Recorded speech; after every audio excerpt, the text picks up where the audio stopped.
Good morning, you beautiful people. Welcome to Wake Up with Sonia Poulton and guests. We're back.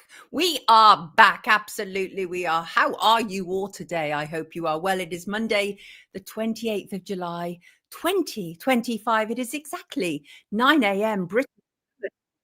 And it is wonderful to see you all in the chat. Absolutely lovely to see you all. Thank you so much. Thank you so much. I appreciate you greatly wherever you are watching Wake Up, be that in the live chat, the comments afterwards on YouTube, Rumble, X, Spotify. Thank you for being here. Last week, I Wake Up took a much needed break, and I'll be taking more in a few weeks' time. More details at the end of today's show. Thank you for all your wonderful messages. You people are truly lovely, truly lovely. You truly are the best, and I appreciate you. My problem is I don't know when to stop sometimes, but my body made me. My body said that is enough. Time to stop. Time to do a Sonia MOT. That's what I did. So welcome to Wake Up, the show that knows some people create their own storms and then cry when it rains, but not us. Oh, no, siree. No, ladies. This show aims to bring clarity and not just noise or filler to this world that we are all sharing, but actually to find our way through some of the confusion. So welcome. Thank you for all your wonderful messages. Kravos, a break is as good as a holiday. It truly is. And I did loads, and I'm going to be telling you all about that at the end of the show. I just needed it. Since we started Wake Up in May 2024, I've taken a week's holiday and a couple of days. That was it. It's not enough. It's not enough. And I need not to be so stupid. I'm a workaholic. That's part of the problem. But I'm fine. Some people thought that I had been warned off, taken out, all manner of things. But I can assure you, none of that happened. I am here and I am alive and well. And how are you all? So what is on today's show? We will be joined by the one and only fantastic geopolitical journalist, Warren Thornton, who will be taking us into his world as per. Plus, we'll also be joined by controversial author Nick Colstrom. He'll be talking all things from Paul McCartney and 7/7 to being demonized and attacked for speaking truth to power. You know how it goes, peeps. And we'll be doing something of a recap of the events over the last week. Plus, we'll be looking at the lawsuit that the Macrons have fired at Candace Owens. We'll be talking Trump and Maxwell. We'll be looking at Jay Slater's inquest, which took place on Thursday and Friday last week. We'll also be looking at what the newspapers are calling Summer of Discontent. What again? And Trump, Epstein latest, pointing at Clinton still. That's going to be interesting. We'll be looking at Iran. We'll be looking at Cambodia. We'll be looking at Gaza. We'll be looking at relations with China. It is a busy show. Plus, I will be also drilling down on the Online Safety Act. And they said it was all about children. We knew, though, didn't we? And I will be reflecting on my last week, and I'll be talking about the importance of taking a pause. Yes, indeed. Yes, indeed. How are you all? Happy birthday to me. Is it your birthday? We got birthdays going on here. No, Carly, I have not been Clintoned. Although there is quite a toll around that family, isn't there? And great to see you two, Synchronized Soul. Right, what's coming up this week? Well, Keir Starmer is... Excuse me, so excited to be here. Keir Starmer, see, this is the importance of a break, right? Is you actually you rediscover excitement and vigor. So what's coming up this week? Let's have a little look. Right, Keir Starmer is expected to meet Donald Trump in Scotland to discuss tariffs, Gaza and more. Meanwhile, the United Nations will be holding a conference on Palestine. Anybody seen those YouTube ads which is saying that the UN is stopping supply trucks from getting into Gaza? What is that all about? Anybody know? Tomorrow is the very sad first anniversary of the Southport Stabbings in England last year, when madman Axel Rudakabana took the lives of 3 little girls and injured a number of others, which brings me to what is going on our streets. So newspapers are calling it a summer of discontent. But what I'm seeing is a lot of people who once again are being ignored and demonized. And this is just a lady holding a banner saying, I'm not far right, I'm worried about my kids, as indeed many of us are. And I think we've now passed the point where we are sick and tired of automatically being deemed as racist and unwelcoming because we are daring to say that there is a problem with uncontrolled mass immigration. And I'm very concerned by how many people are actually gagging for a civil war, though, from the Prime Minister and the Deputy Prime Minister to baiters on social media and podcasters. Is this irresponsible? Are we being nudged? I absolutely understand the anger on the streets, but any rioting will be used against people to enact further limits on our freedoms, including freedom to assemble and freedom of speech. Can't rule out that there are agent provocateurs that have been infiltrated. We saw the police essentially bus in and accompany the anti-racist protesters, the very well-financed anti-racist protesters. Remember, the powers that be want us to riot. They want to further curb us. They want excuses to do so. And the question is, are we about to experience a repeat of 2011 when people rioting took over our streets following the police death of Mark Duggan? Then people were robbing and burning places down. It served absolutely no purpose. I remember it well. Boris Johnson, who was the mayor of London, ordered water cannons. It was awful. And over the last week or so, there have been protests and a few arrests outside hotels which are housing asylum seekers. Angela Rayner, the Deputy Prime Minister, told Cabinet that they had to acknowledge, the real concerns people have about immigration and economic insecurity. And Miss Rayner warned the Cabinet that 17 of the 18 places that saw the worst of the disorder last summer following the Southport murders ranked at the top of the most deprived. That is not a coincidence. It's old as the ills. Deprived people have long turned on people they perceive as the others who are taking from their pot. But the fact is, uncontrolled immigration has stoked that tension, and it's all deliberate. We know it is. That is a fact. And then you have Prime Minister Starmer warning that Britain is a powder keg that could explode into a repeat of the violence that followed Southport 12 months ago, unless Labour apparently get a grip on their migrant hotels. Then you have Reform UK leader Nigel Farage, who's claimed that Britain was getting close to civil disobedience on a vast scale. And the protests have been spreading all around the country.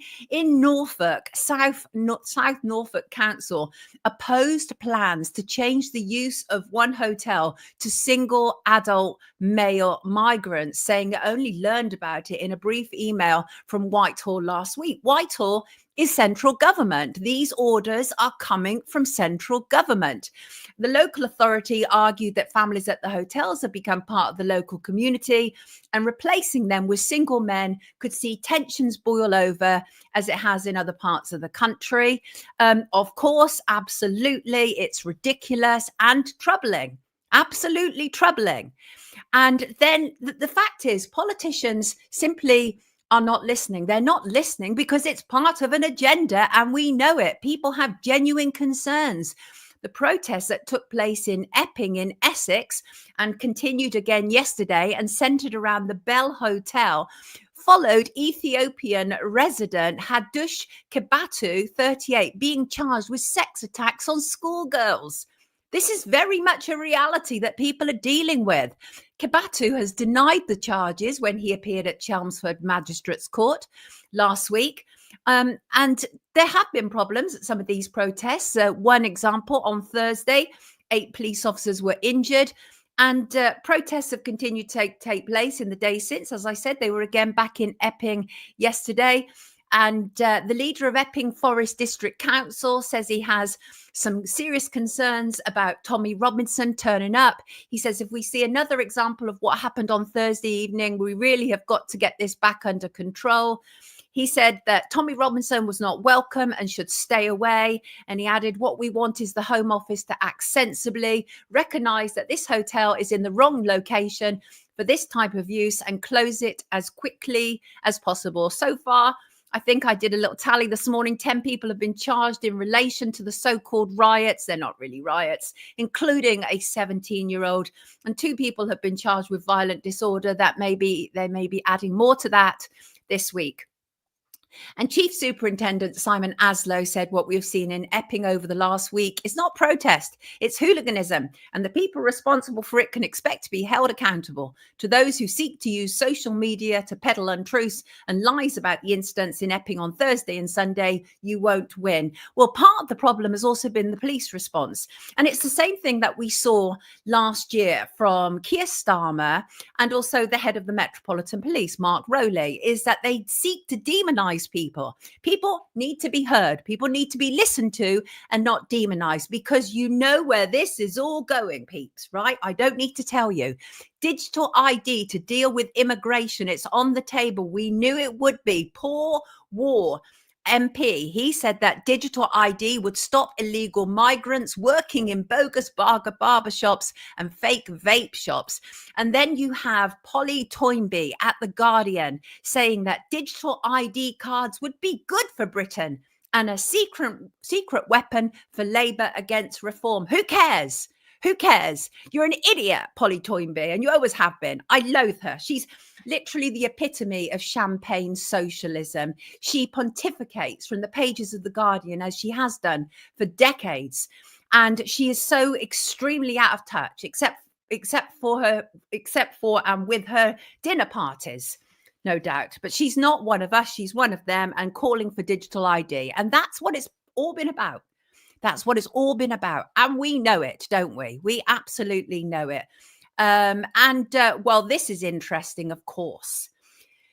They finally did it, didn't they? They finally did it. The Macrons finally sued podcaster Candace Owens. Woo! And they've done it for claiming that Brigitte Macron, wife of France's President Macron, was born a boy. The lawsuit was not filed in France. It was filed in Delaware in the USA. It bears a 22-count complaint, which seeks an unspecified amount of compensatory and punitive damages. Now, this is about the power of content creation. The fact that the president of France, a sitting president, is suing an American podcaster. This is new territory. Politicians, we absolutely should be allowed to debate. We should be allowed to scrutinize them. In fact, there is law that actually covers the fact that we should be able to scrutinize politicians more than just you and I. And the Macrons accuse Owens of waging a lie-filled campaign of global humiliation and relentless bullying to promote her podcast and expand her, in quotes, frenzied fan base. And it is unprecedented in some ways. It's a rare case of a world leader suing for defamation. Donald Trump, of course, has filed numerous defamation lawsuits, but he's Donald Trump, including against the publisher of the Wall Street Journal last week. And again, that's because he's Donald Trump. And to prevail in US defamation cases, public figures like the Macrons and Trump must show defendants engaged in actual malice against them, meaning that the person who said what they did knew that what they published was false or had reckless disregard for its truth. Now, I've had a good think about this. And this may get thrown out on just basic technicalities. They may have taken this step to frighten her. That's what a lot of defamation lawsuits are about when they are aimed at journalists. And it's clearly failed with Candace Owens. She's doubled down. She's come out very defiant, saying she's looking forward to the discovery stage. Discovery is what we call disclosures in the UK. And this is where you have to show the other party information you have that may impact the claim. Some people who pursue defamation cases are not prepared for what the discovery slash disclosures stage will throw up. And one would hope that the Macrons' legal advisors have already told them, but that's not always the case. They claim global harm. But why have they done it? Really, why have they done it? Because what they've done is they've brought spotlight on this situation. It's created a Streisand effect. People who didn't even know Candace Owens last week now know her. And there are other problems for them. This clashes with Americans' First Amendment rights, as one example. Of course, this is around Candace's 8-part series, Becoming Brigitte. And she's made an absolute fortune from it, millions of views. It's her most successful videos, which is why presumably she stretched out to eight parts. That's where it goes. And but here's the interesting thing, is that people think that the Macrons recently lost a case in France, which proved that Brigitte is a man. But that is not actually the case. That's not what happened. Candace's research is largely based on that of 2 French women, an investigative journalist and a clairvoyant. And they claim that Brigitte was born a man, and they had lost a court case in France around this. Brigitte and her brothers won the case in the lower court, but it was overturned in the higher court, which is the appeals court. And so what happened is that the 2 journalists did not actually win the case proving that Brigitte was born a man or is trans, but because, as the court statement said, they were considered to have made the mistakes in good faith. So Macrons have been building towards this lawsuit on Candace Owens for a while now. They've given her 2 significant and substantial opportunities to backtrack in December 2024 and then again in February 2025, but she doubled down. Now, as an investigative journalist, I can respect any journalist prepared to stick to their guns when they know what they have said is fact. But is it a fact? This is the moment of truth, right? Despite what I and others may think, we might be wrong. And they are about to prove a point with Candace Owens. So what are the chances? Well, as I say, the chances are that even if this is not thrown out in the early stages, they probably aren't going to win, because she will be no doubt defending on First Amendment. They are public figures. He is a politician and his wife is also a public figure. However, they may win on the fact that it may be considered that this was a reckless disregard for the truth. Did she do that? Can they prove that? They seem to think they can.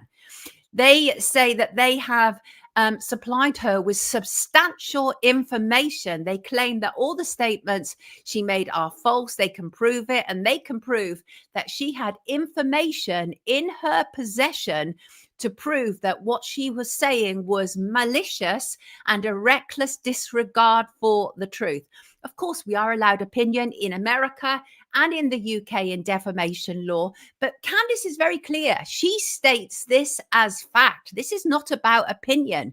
She says she has staked her entire professional reputation on her belief that Brigitte Macron was born male. Now, the thing is, malice is a very difficult standard to nail down, because you have to prove that what was said was knowingly false. Well, they are claiming they can already do that. And you have to have a bad intent and know it's inaccurate if you're stating it as fact. Then, of course, there's the issue of repetition, repeating a false claim. But what if you repeated it, believing it to be true? So people will have watched Candace Owens and then gone off and repeated that.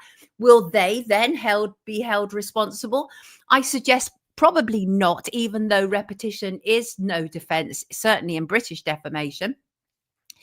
But it is fair game to talk about a public figure as a journalist, particularly if other people are also talking about that figure. That is in the public interest, and she will be able to say it was something that was hugely discussed. People discuss this about Brigitte Macron. And but the reality is, this is the direction of travel for content creators, and we should be concerned that there are a number of lawsuits that are taking place at the moment. One example, the Blake Lively and the Justin Baldoni lawsuit, where they subpoenaed all these people on social media. Then you've got so-called free speech meathead Andrew Tate, who has sued a bunch of anonymous X users and is demanding X give up information on who these people are. So we shall see. We shall absolutely see. And what is true, and we should not lose sight of it, is that the rumor spread in part because the Macrons' relationship is anything but ordinary and normal. Brigitte Macron is 24 years older than Emmanuel Macron, and she first met him when she was a French teacher at his secondary school, when she was directing him in a school play. He was 14. And they eventually got together. Both of them claim nothing untoward happened when he was underage, etc., etc., etc. I disagree. And it is my opinion that the elder woman, Brigitte Macron, groomed the young boy. That is my opinion. And I'm sticking to it. Right. On that note, I want to bring in my first guest. I know he's got lots to say. Haven't we all, eh? So much more to cover, of course. I'll be also looking at Jay Slater's final inquest and why important witnesses still failed to show. I'll also be looking at talking with Ghislaine Maxwell, which is what has taken place in the US over the last week. And whether or not she will be pardoned, we shall see. Let us start by bringing in one of our favourites. Here he is, Warren. Hello, Sonia. How are you? I'm good, thank you, Warren. How are you doing, mate? Absolutely fine. I'm going to go and have my pelvis x-rayed so that I can prove that I'm a man. Oh, good. Please do that. Please do that. I'm not quite sure what I can do to prove I'm a woman other than just look at me, listen to me, hear me, watch me walk. Everything about me is kind of like I'm a woman. Yeah, but it's the one thing they can't hide. Both pelvises, male and female, are different. So you x-ray the pelvis, there's your proof, all done.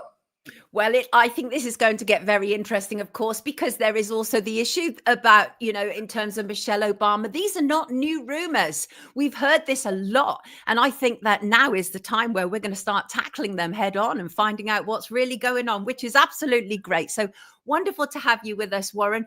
You've been away yourself, haven't you? What happened? We had 2 days of back-to-back typhoon, so we were offline for about 4 days. And of course, my wonderful family and my wonderful wife took a very, very hairy boat ride. We had to get the laptop fixed. That was full of water and all sorts of things. We had to get all sorts of things fixed, including a new generator and everything else. But now we're all back up online and all. And you're back up and running. Wonderful to have you back with us, of course. You sent me a stack of stuff yesterday. I was like, Warren, where are you getting all this from? Like, there's such a volume. And you were like, I've had plenty of time to read. Yeah, but Warren, your reading is not on par with everybody else's. You're like right up here. So let's get into it. You showed me a 2019 report that outlined everything that would happen. Have I got that right? This is to do with the Ukraine, of course. Yes, that's absolutely correct. There's 2019. In fact, there was other policy papers as well, 2016, 2017, that go along with this RAND Corporation policy paper from 2019. Now, if you read this RAND Corporation policy paper, involved in every single aspect there is extending Russia and making sure that this war just keeps Russia busy without it escalating. So the paper quite clearly points out that it doesn't care what happens to the people of Ukraine. This is advantageous to America to keep Russia tied up in this war and to extend it. And the reason they now want this peace deal, or they want a ceasefire, is simply because it's gone horribly wrong. Of course, when you follow, and of course, we spoke to 2 people on Capitol Hill. One of them is, shall we say, very, very close to these areas where they do this sort of thing. And they can turn around and 100% turn around and say that the papers on Syria, the one from the Brookings Institute from June 2019, from 2009, and this one from 2019, which is done by the RAND Corporation, have been adopted by the Americans since then as policy for the USA. So everything that is in those documents has been tried by the USA. These are the 2019 RAND Corporation documents. So they also talk about pipeline bombings, Europe 5% into NATO. I mean, this is very interesting stuff, isn't it? What were your thoughts when you fell upon this? It was one of them. I mean, I knew about this document's existence, and I've been trying to get hold of a copy of it for a while. And of course, a friend of mine then sent me one. But I'd actually studied the documents. They were taken offline for a long while, so there was no proof. And then I found a source who managed to link me up to an area where I was able to download it again. Now we've put it out there with loads of other, with a few other people. Have now put it out there for absolutely everybody to see. The Brookings Institute for the literally for doing Syria, and also the RAND Corporation had taken these down off their website. Obviously, they must have just handed them over, and of course now it is fully out there, and there are reams and reams of this stuff. How to destroy Russia economically, blowing up pipelines, getting NATO to put 5% in, extending, shall we say, horrible missile structures, literally sacrificing the people of Ukraine. It is all there in those documents, and also that they don't want to escalate because, of course, they've got Israel as their proxy to deal with Iran, and what they want is Europe and Ukraine to keep Russia busy while they go off and deal with China in late 2027. Well, now I think we need to talk about China, because I've had some very concerned emails this morning, several emails. People are very deeply concerned that Trump is trying to initiate some sort of war conflict with China. What are your thoughts on that? Oh, absolutely. There's no question that this is coming. First of all, we have an election in Taiwan at the end of 2027, beginning of 2028. Now, there are already protests in Taiwan because the government can't get anything done, because the coalition to keep the pro-Chinese party apart from getting into government has fallen apart. So they can't get anything passed into law in Taiwan. We have defense missile systems that have been given to the Philippines, which have now been placed on these shoals, which are pointing directly at Taiwan. These are shore-to-ship missiles. And of course, they're getting ready for all sorts of crazy stuff that's going on to do with China. And the other thing that is really, really important is you see this ramping up and moving towards everything that's going to go on. China are very much fighting back. They have very much in their armory. And let's not forget, it wasn't reported on very highly. But the last time there was a little bit of a row over one of these shoals, the American Navy turned up, the Chinese Navy turned up, and they were able to jam the American carrier, which then scuttled away with its tail between its legs. So this very much is something that is coming. And if people think that it is not, please go and read the policy papers. They're literally, it's called Extending Russia. And you can also read one by the Brookings Institute from June 2009, which basically talks about Persia. So look for the Persia papers there. They are long reads, but if you want to know what the Americans are up to and what they've planned for the rest of the world, that is the paper you want to read. And it doesn't matter who the president of the United States is. This is politics. Obviously, at the moment, there's this 90-day truce between the US and China, and they're sitting down today, aren't they? I mean, you were smiling there. I mean, this is exactly why you come on, Warren, because you're able to cut through the crap, frankly. But they're sitting down today, aren't they? The US and China, they're due to start a fresh round of talks. And the idea is that, you know, obviously, two of the world's biggest economies could agree a 90-day extension to their trade war truce. But what does it really mean, that what's taking place today? At the end of the day, America wants to stop China from becoming more of a power than they already are. They see China as a huge industrial, military, and also economic threat is the main thing. And of course, it's economies that drive these sort of policies that they have.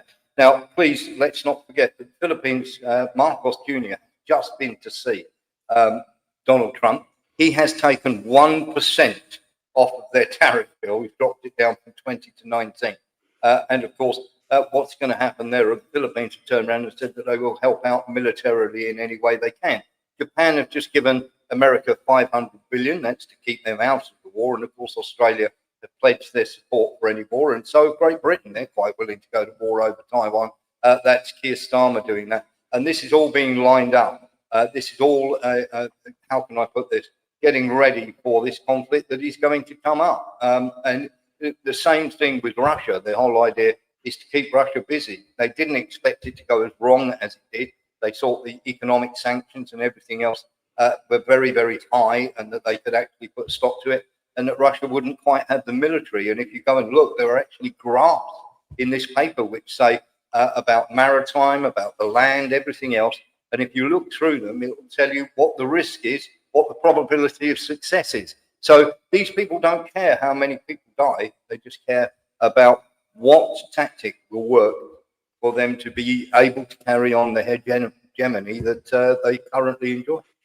So obviously, I want to go back to those documents because they are interesting. They really are. This is literally the point where it's conspiracy fact as opposed to conspiracy theory now, because there's also obviously the whole issue of the Gaza clear out, Syria, Lebanon to be smashed, all of that. You alluded to it, but expand on it a little bit for us, because obviously Trump and Starmer are meeting today. They're supposed to be talking about Gaza. The UN are meeting to talk about Gaza today. So how does any of this play into what those documents say?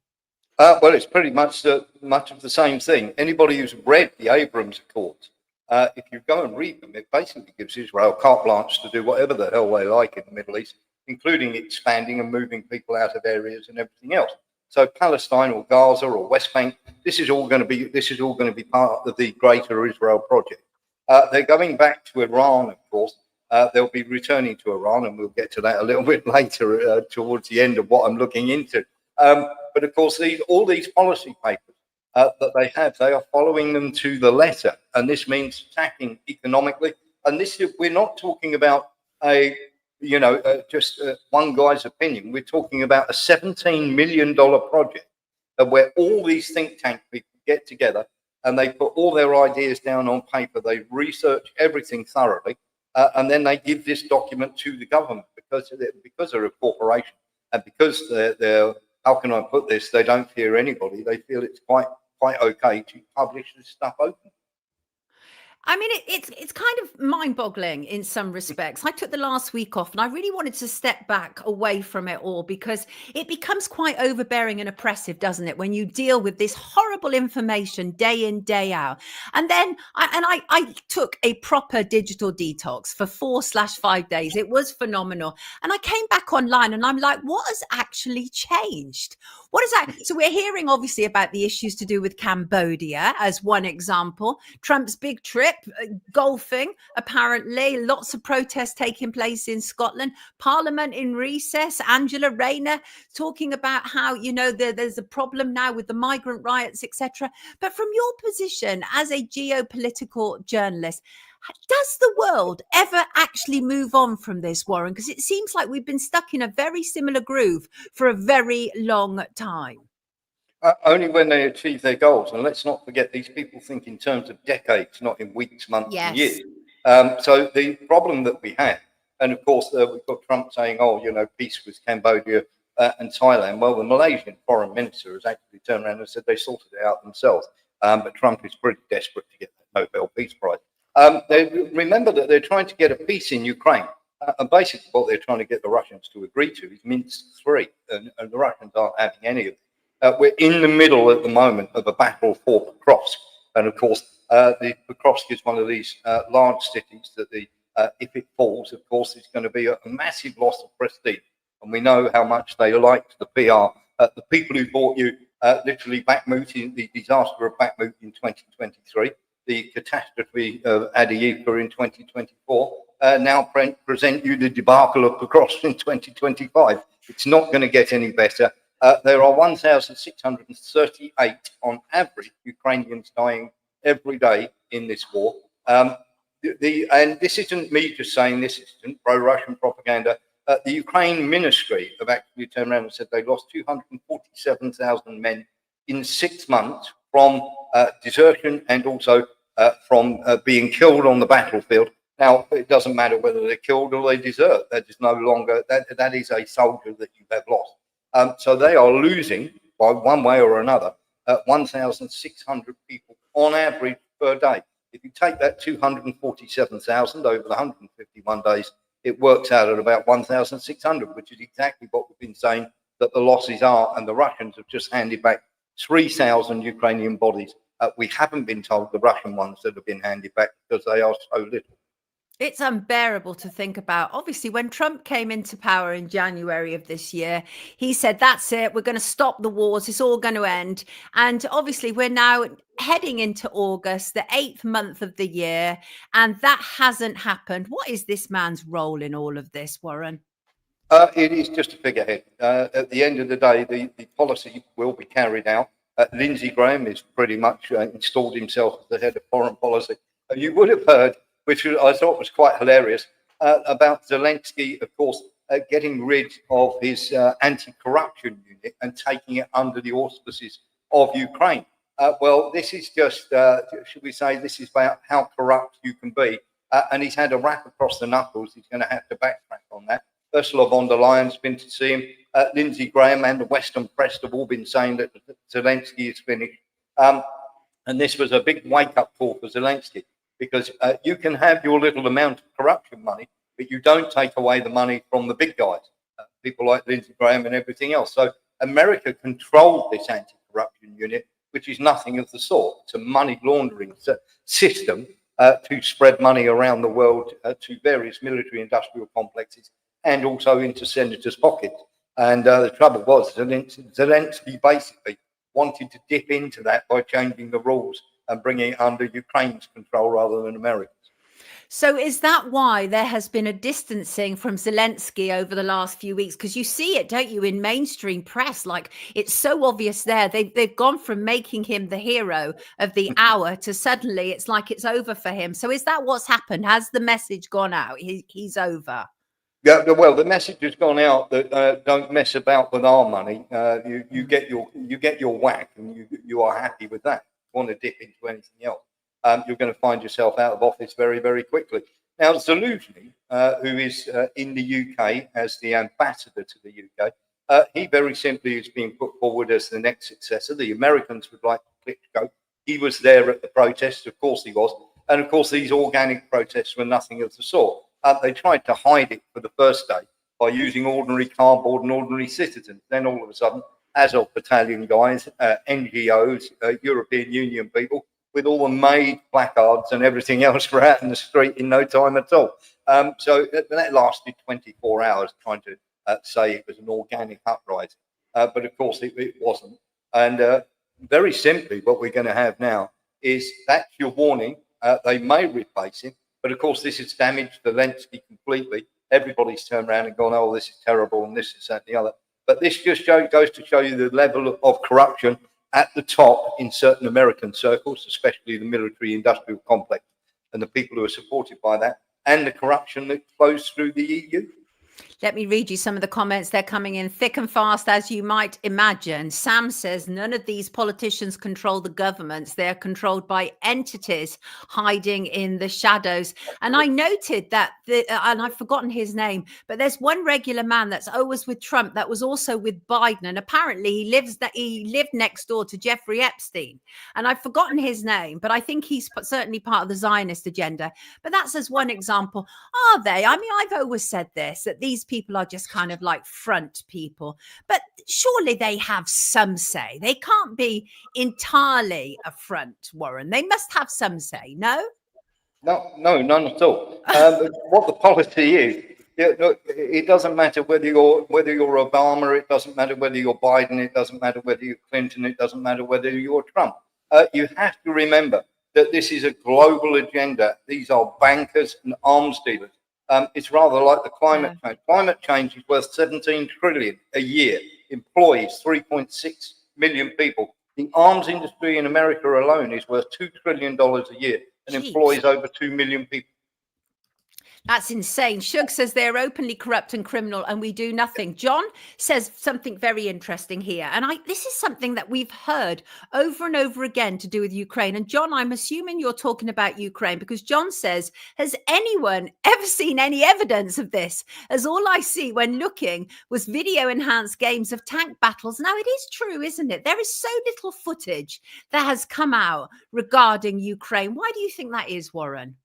Well, first of all, Ukraine are losing, and they're losing bad. If the gentleman, you want to give him my email, I can send him lots that we get from the front line, from actual soldiers there. And these people, what is happening, Ukraine were meant to be used as to irritate and basically annoy left, right, and centre. And of course, what has happened is it collapsed so bad. They expected the sanctions to bite much harder. The sanctions are not a problem at all. Russia's GDP growth was 4.9% compared to ours, which was 0.9%. So we're growing very, very, very, very slowly indeed, while Russia are charging along. Everybody says, oh, they're going to collapse and everything else. Well, the analysts got it terribly, terribly wrong. As usual, the American foreign policy is widely wide of the mark because they don't understand what is going on. And of course, they're setting up Iran for another go through a little corridor that very few people are talking about. I want to show an image which you sent me this morning because this is something you're working on now. Yeah. Please, oh, it's telling me I can't share anymore. Bear with me 2 secs. Let me just remove something from here in order to be able to do that. You know, technical stuff, peeps. Not my greatest thing, but I definitely give it my best shot. So it is clearly a map going on here. Yeah. What is going on here, Warren, and why are you involved? Well, you can see the Zangezur corridor there. Now, that has been literally leased by America. Trump says he's done the deal. By the way, this deal is for 100 years and is going to be run, get this, this is going to be run by private corporations. In other words, we're talking mercenary. Now, not only are Armenia and Azerbaijan about to sign a deal, and of course they would like to overthrow the Georgian government, which is just above Armenia and Azerbaijan, so that then they will have literally a coastal area on the Black Sea right next to the Russian Navy. But as you can also see, that corridor leads straight into Iran on Iran's border. This allows, shall we say, private military companies or people like Al-Qaeda or whoever they want to sort of get to run around Iran, blowing up things, which has already happened. Mossad and the CIA will be in there. And they're saying it's going to be run by contractors. What they actually mean is mercenary soldiers. So this is the next effort to overthrow and have regime change in Iran. And that's what I'm following very closely at the moment, because obviously you're going to get people like Blackwater and various others going in there, Atheist Defense, MI6, Mossad, CIA, they will all be involved in there. The whole idea is to disrupt Iran and, of course, to affect regime change. How true is this statement from Solomon in the comments? All roads lead to US foreign policy. Yes, he's absolutely right. What you're looking at here, you know, people think that Israel are just an arm of American foreign policy. These think tanks, the bankers, the shadowy people in the military-industrial complex. You have obviously your social ones, people like George Soros, people like Bill Gates, and the World Economic Forum. They're to do with social interaction and change. The American ones are to do with military, to do with control, power, and economics. These are bankers, these are arms dealers, these are politicians. They're the only ones who ever win a war. Everybody else pays either in blood or they pay economically. More comments. Lyra says Zelensky was naive to think he was in with the power players. It's true, isn't it? We all know it now. Yeah. One of those, Sonia. You get your slice of money. Don't try and touch ours. This is our money. Now you have to remember also that in these, very simply, when they first brought out this idea of this anti-corruption unit, the guy who was in charge of the anti-corruption unit was investigating the Bidens. He was investigating Hunter Biden, who was on the board of Burisma, and he was investigating Burisma. Joe Biden kept back $1 billion of this money that was meant to go to Ukraine. So, and this was kept back until they removed this special investigator from investigating Burisma on Joe Biden's behalf, and then the money was allowed to flow. You have to remember that this agency received, through backdoor channels and various NGOs, it receives over £2 million a year in funding for just this anti-corruption unit. And of course, all it does is regulate the flow of money and where it's supposed to go. Absolutely insane. Warren, you're a star as ever. I like this note. Let's end on this. Vanessa says things are going to get worse, but there is a wonderful hope for the future. True peace and security once the dross has been destroyed. There is a sense, there's a biblical sense going on right now, isn't it? It's like we're in the last stages of good versus evil. It's all become so transparent. The fact that we're having this conversation, that you can tell us where this money has gone in the back door, the dirty handshakes, all of this simply would not have been possible in a generation before. So all of that is now available to us. Do you have hope for the future, Warren, even though the landscape is just so horrible a lot of the time? I do. I don't have any hope for the elites whatsoever. I think the elites are about as rotten and corrupt as they could possibly be. I think all the parliaments are absolute. I think the EU is a horrible institution, as is the WHO, it's the World Economic Forum. But the people that are talking about this every single day, and the internet is a wonderful thing for this, because once they took the lid off the bottle, they couldn't get the genie back in, and now we're out here talking about it, and I think it's a fantastic thing. All your people out there are wide awake. I've got wide awake people. There are many other good commentators who are not Israeli backed, or should we say Israel media backed. There are lots of good commentators out there putting this stuff out there so people are able to learn and make their own decisions, which is absolutely brilliant. It starts the fight back. Don't sit back and trust the plan. The plan has been given out there for you. If you go and look at the people who follow Q, very, very simply, that is run from a Fortran website in Israel. If you still want to follow Q after that, good luck to you. But you're the people who can make the difference. You have the future of this world in your hands. You don't want to leave it in their hands, because they've got nothing but bad intentions for us, and we can't allow that to happen. No, we certainly cannot. Are you on air tonight? I am, yes, 6 p.m. to 8 p.m. And we'll be looking into, we'll be actually looking at the Brookings Institute document tonight, and going through everything that they have planned for the Middle East, that the American foreign policy have planned for the Middle East. Quite mind-blowing indeed. You are a star. It's been a pleasure to have you on my return. Everybody, this is, of course, Warren Thornton, geopolitical journalist, and so much more beside. Take good care of yourself and your lovely family out there, Warren. Speak to you very, very soon. Take care. Thank you so much. Bye-bye. Wonderful. Wonderful. What a star. What an absolute star. And I did note a comment that when I was talking about the Candace Owens one, and apologies. Yes, absolutely. There were many years of research from, was it Xavier Poussard?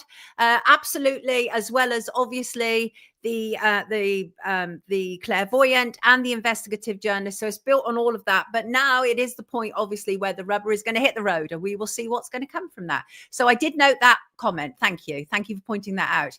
Right. Let's have a look at what's going on here. What's going on here, people? Live in the spiritual realm. What's going on? Oh, Emily. What?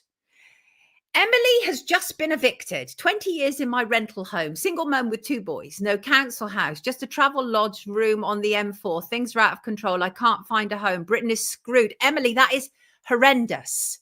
Horrendous to hear. I am very, very sorry to hear that. I saw lots of messages in the comments saying, sorry, Emily, that's terrible. Really sorry to hear that, Emily. Truly sorry. I mean, I don't know what I can say other than send you love and hope that we can bit by bit rectify this awful situation that is taking place. And but very sorry to hear that. Truly very sorry to hear that. Yes, David, that's true. Ruling class prefer perverted leaders, easier to bribe. Indeed, absolutely. Absolutely. Thank you, Warren. Bless, says London Lady. Right. Before I bring in my next guest, I want to talk about the Jay Slater inquest. I thought that was all very interesting. Jay Slater, of course, the 19-year-old Lancashire lad who went missing on Tenerife in June 2024. He was there. He was there apparently partying at the NRG festival and lots of other things besides. But nonetheless, poor lad was found dead several weeks later. And last Thursday and Friday was the final inquest for him.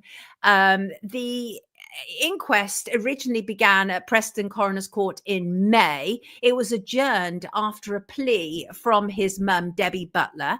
She said that key witnesses who were with him on the night had disappeared and they should be made to attend. Yes, indeed, they should.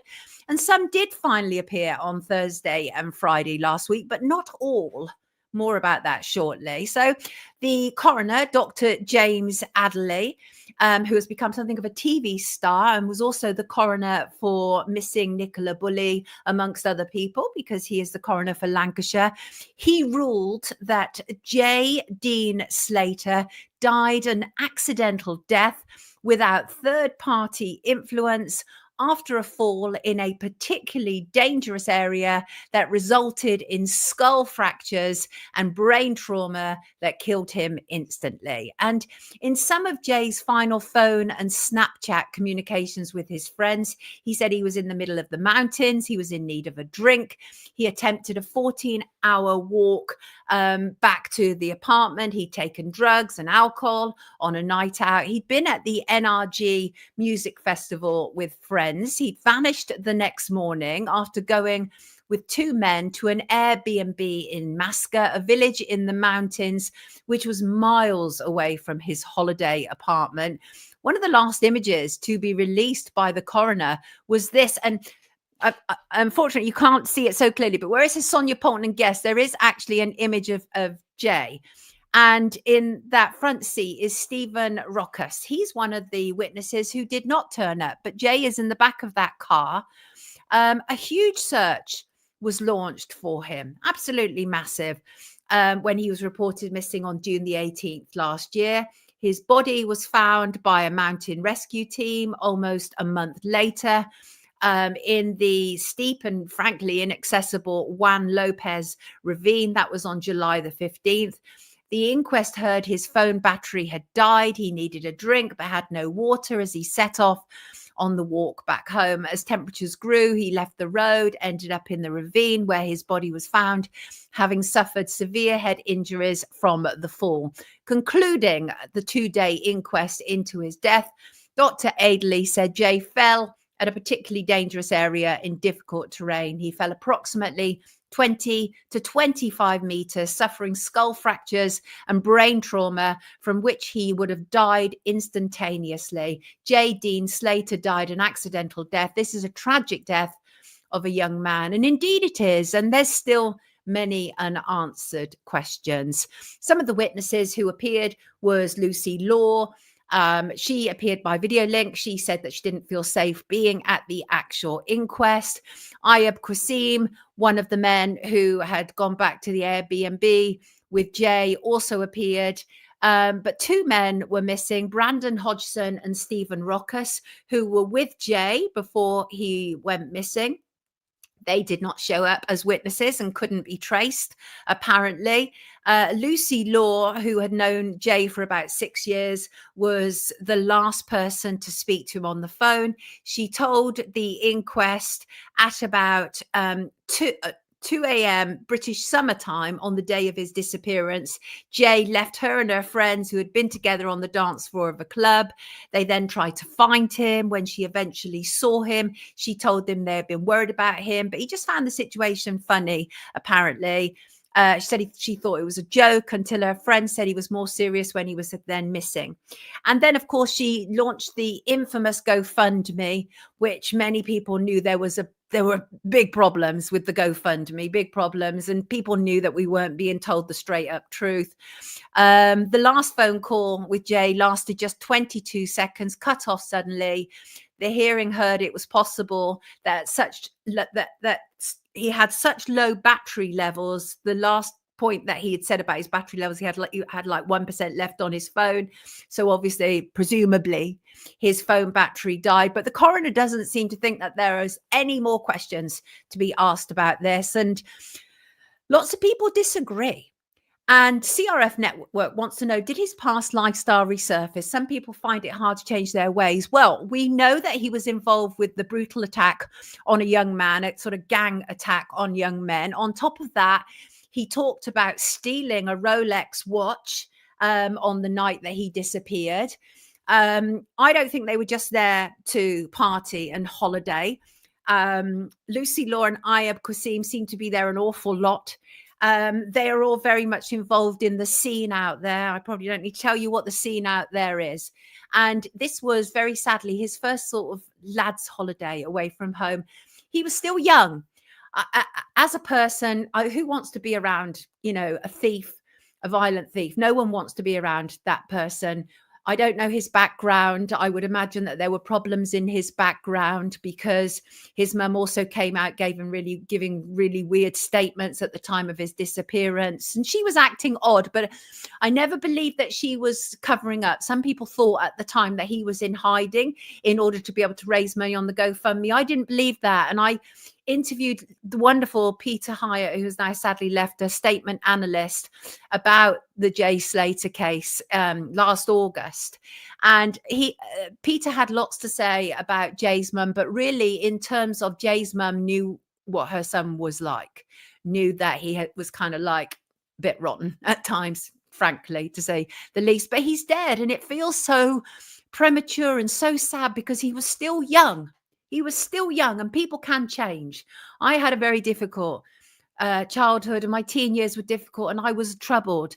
And I didn't deserve to die for being troubled as a teenager, and neither did he, because people can always come good. They always can. But anyway, this is the way that the coroner is leaving it. And for many people, there are unanswered questions because the two key witnesses were missing, which is a bit odd. And Fred, I agree with you, actually. Most male criminals never had a father around or a good male role model. We have a fatherless world problem, Fred. That's the truth. But Markson says still a child. Indeed, he was. Yes, wee man. Peter passed. Peter left us in March of this year. God rest his soul. And that's interesting, Trinity. Trinity said, I lived in Oswald Twistle, which is where Jay comes from in Lancashire, for many years. It's a breeding ground for this type of lifestyle. Well, especially if there is poverty, right? Because again, I grew up in poverty, and I've said this before, unashamedly so. One of my brothers stole the lead off of our school roof in order for us to eat. And I still think he's a hero for doing that. Absolutely. Yes, one of my big brothers did that. But I think it's really concerning. And Denise says not an actual watch, because that's what's also come out. There were questions at the inquest saying, no, it wasn't actually a watch. That's not really what happened. It wasn't a £12,000 Rolex. There's been a lot of mis and disinformation out there. And I feel actually that we probably still don't know the truth. But that's often the way it is, isn't it? Because in our world, we very rarely feel that we know the truth or that we're really getting the correct answers about any situation, and not least a young man like this. The coroner is one of the highest judges and courts in the land. I don't know why they don't have the power to compel witnesses. I don't understand that. But they did. He'd made a comment about that before, about how the police don't have the power to compel witnesses. And the coroner's assistant stood up at the inquest and gave all of these reasons about why there were issues with certain people being witnesses and how they couldn't find this person, how they couldn't find that person. And I just thought it was a bit odd. That's a powerful statement, Aurora. We are a nation of lost boys. Fatherlessness is a very big problem. It is indeed. And I came from a fatherless home, and then patterns repeat, don't they? I ended up separating from my daughter's father. It is also my experience that I was very fortunate in terms of two big brothers who stood in, but my daughter still had a relationship with their own father as well. But there are a lot of children who have no relationship whatsoever with their fathers, and it is a problem. It is a problem.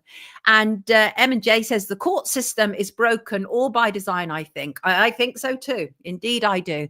Right. I want to welcome in my next guest. He's an interesting character. Very interesting character. I've never actually had the pleasure of talking with this guest before. So let's not even bother hanging around, right? Let's bring him in. Here he is, Nick Colstrom. How are you, Nick? Hi, Sonia. Wonderful to be on your show. It's absolutely wonderful to have you with us. You're a bit of a controversial character, Nick, which is what interests me even more. You have been for a long time.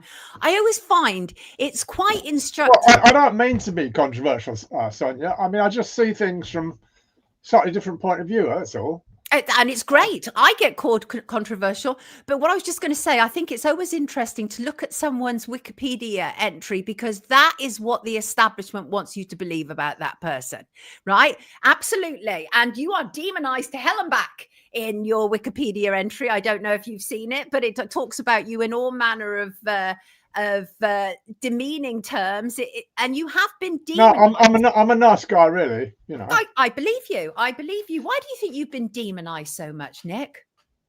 Well, perhaps there's something about me that I feel I'm a bit of an outsider in this culture. I feel that we have war-making myths and at the core of this culture we live in. And I've always been an anti-war activist. I've always campaigned for various peace movements. And I think that's part of the story. Obviously, I was thrown out of my college at UCL. I was in the history of science department for about 15 years, got my PhD there. And then they chucked me out. I made certain comments about, I don't know if I want to go into it, about chemical residues in the walls of the German labour camps. Cyanide, and draw some conclusions from them, and it was regarded as quite unacceptable. You know. Yes, you've been a bad boy, Nick. We like people who are deemed bad by the establishment round here, myself included. I've also been spied on, subject to all manner of things, and lots of brilliant comments in the chat talking about what a brilliant researcher you are and what an interesting character. I got into the old 9/11 truth movement, which I thought was brilliant. I thought that's the terrific deception at the core of this new century. And then I got drawn into the whole July the 7th story, because it was on my doorstep, just by my college. I was apparently the only member of staff of UCL who wasn't prepared to take the government's word for what had happened. Yeah. And I started looking into it, and I really enjoyed the discussions with the people about what had happened then and what had actually happened, just as I enjoyed hearing stories of people dissecting the 9/11 story. And I got pulled into all that. And next thing I knew, I was checking out the train times from Luton to King's Cross, if you remember. And that somehow got drawn me into history, because that was the flaw in the perfect crime. You know, they planned the whole some fake story with these innocent Muslims, and the trains were just not on form that day. Someone were cancelled or late, and I got those train times, so the government had to backtrack on its story. That sort of pulled me into the 7/7 thing, you know, and so I like telling stories, and next thing I knew, I wrote this book on the subject. You know, plugs my book. You know, you did. I've got loads of your books here, Nick. Look at that, absolutely loads of them. Fascinating titles. I did draw on your 7/7 research the other week, because obviously you realizing that there was a problem with the train time itself was really great. And then the police came out, didn't they? They said, "Oh, we changed it. We had to change it," and they were trying to cover their tracks because you'd fallen on this. Now, for those who are not familiar with you, you have covered some astounding topics. In fact, some of the things. Yeah, right. Oh, yes, absolutely. In fact, some of the things that you've covered have become talking points. And I didn't even necessarily know that they originated from you. And one of them is to do with Paul McCartney, which we're going to talk about shortly. Absolutely. Yeah, right. That is my bestseller, Sonia. Go on, show it. Most of the books are fairly marginal, but this has got loads of Amazon reviews, and people enjoy it, you know, and it's the ultimate rock and roll conspiracy theory, you know, and I mean, I believe in it, obviously, because I wrote the book, but I think even if you don't, it will give you a whole new interest in those classic Beatles songs and the turmoil that was really going on in the band, the strange, unbelievable thing that seems to have happened. So your theory, your understanding is that the Paul McCartney today is not the original Paul McCartney, correct? Well, no, he's a different guy. Wonderful genius, amazing genius. In fact, in his book, he claimed that he was a much better Paul McCartney than the original one. But he is a versatile genius. He's quite a bigger fellow and much more intellectual, but he can never be adorable like the original Paul was. So what happened to the original, Nick, without giving away too much of your book? Well, there's different layers of conspiracy theory and stories here, isn't there?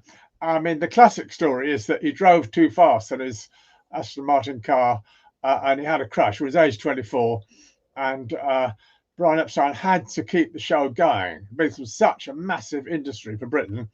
It was the band all over the world, and the show had to go on. And so Brian Epstein had to quickly find this replacement and suppress any news about the crash. And so for years after that, we're talking about September 66, suddenly the Beatles could never sell another ticket, the world's #1 rock and roll band. And that for 3 years, that they did not appear they could never perform in public, and they just produced studio albums. It was all done in the studio because it was felt the new guy didn't quite look like the old Paul. But I think people have forgot. It still doesn't look like the old Paul, but people have forgotten what the old Paul looks like in my view. Well, it's really interesting because when you first came out with this, obviously, it sounded absolutely insane to some people, right? Yeah. Well, yeah, it did, and probably still does to some people as well. But we now live in a world where the veil is increasingly falling. We are increasingly seeing how many lies have been told to us, that there are big agendas all around us, that we are essentially in some sort of prison, and it is increasing on us. And I think you're absolutely right, Sonia. I totally agree with you. Yeah.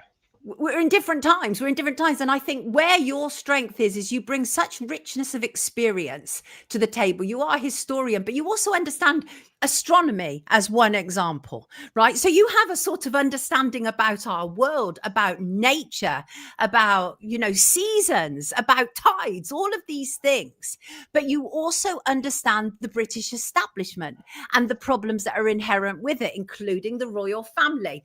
Would you get rid of the royal family in a heartbeat, Nick? Oh, well, that's a heavy number. Let's just. I did a little thing on the fall of the House of Windsor, which obviously hasn't fallen, but I feel it's in a bad way. And I'd like to give you an honest, sincere answer to that. One person who has the ability to stop war is the king. The British military are loyal to the king. It's called the royal prerogative, and we're getting ready for an absolutely mad war with Russia, the maddest bit of our entire history. And in theory, the king could say, no, sorry, I don't give this prerogative, I don't give permission. I'll tell the military not to fight Russia. And I think if we had a monarch, I think it's the business of the monarch to foster culture, and that means not getting into horrible, crappy wars. It's about 5 or 6 different Muslim countries that have been bombed by this country this century. We didn't get anything, whatever, from any of those wars. And nobody quite knows why we did any of those, but we're always at war. And if we had a monarch who's prepared to say no to war, then yes, I think it would be valuable. But the Windsor family doesn't do that. It just adds glitter to any military process, any war. So no, I think we'd be better off without them. And I mean, in terms of lies, it must be I think sometimes when you are somebody you're educated, you're well read, you're learned in many respects. There you go. Fall of the House of Windsor. Yeah. I think sometimes the more you know, the more difficult it is to exist in this world. I certainly find it that way. I sometimes I think back to my 20s when I was much more naive, much more accepting. I woke up quite early, actually, during my 20s. And then I started to realize that there were these narratives, or there were constant lies being fed to us, that I was being manipulated and manhandled without even realizing we're sent into certain directions. And I think your political activism, I think, is really key, because you were involved in a lot of really important things at the time. Let's talk a little bit about that, to do with, for example, the Belgrano Action Group. Wow, that's a blast from the past, sure. Well, it is, but you see, I think that's what makes you who you are, is because you come at this with such rich understanding of so much of that's gone on in this world. Talk a little bit about your political activism.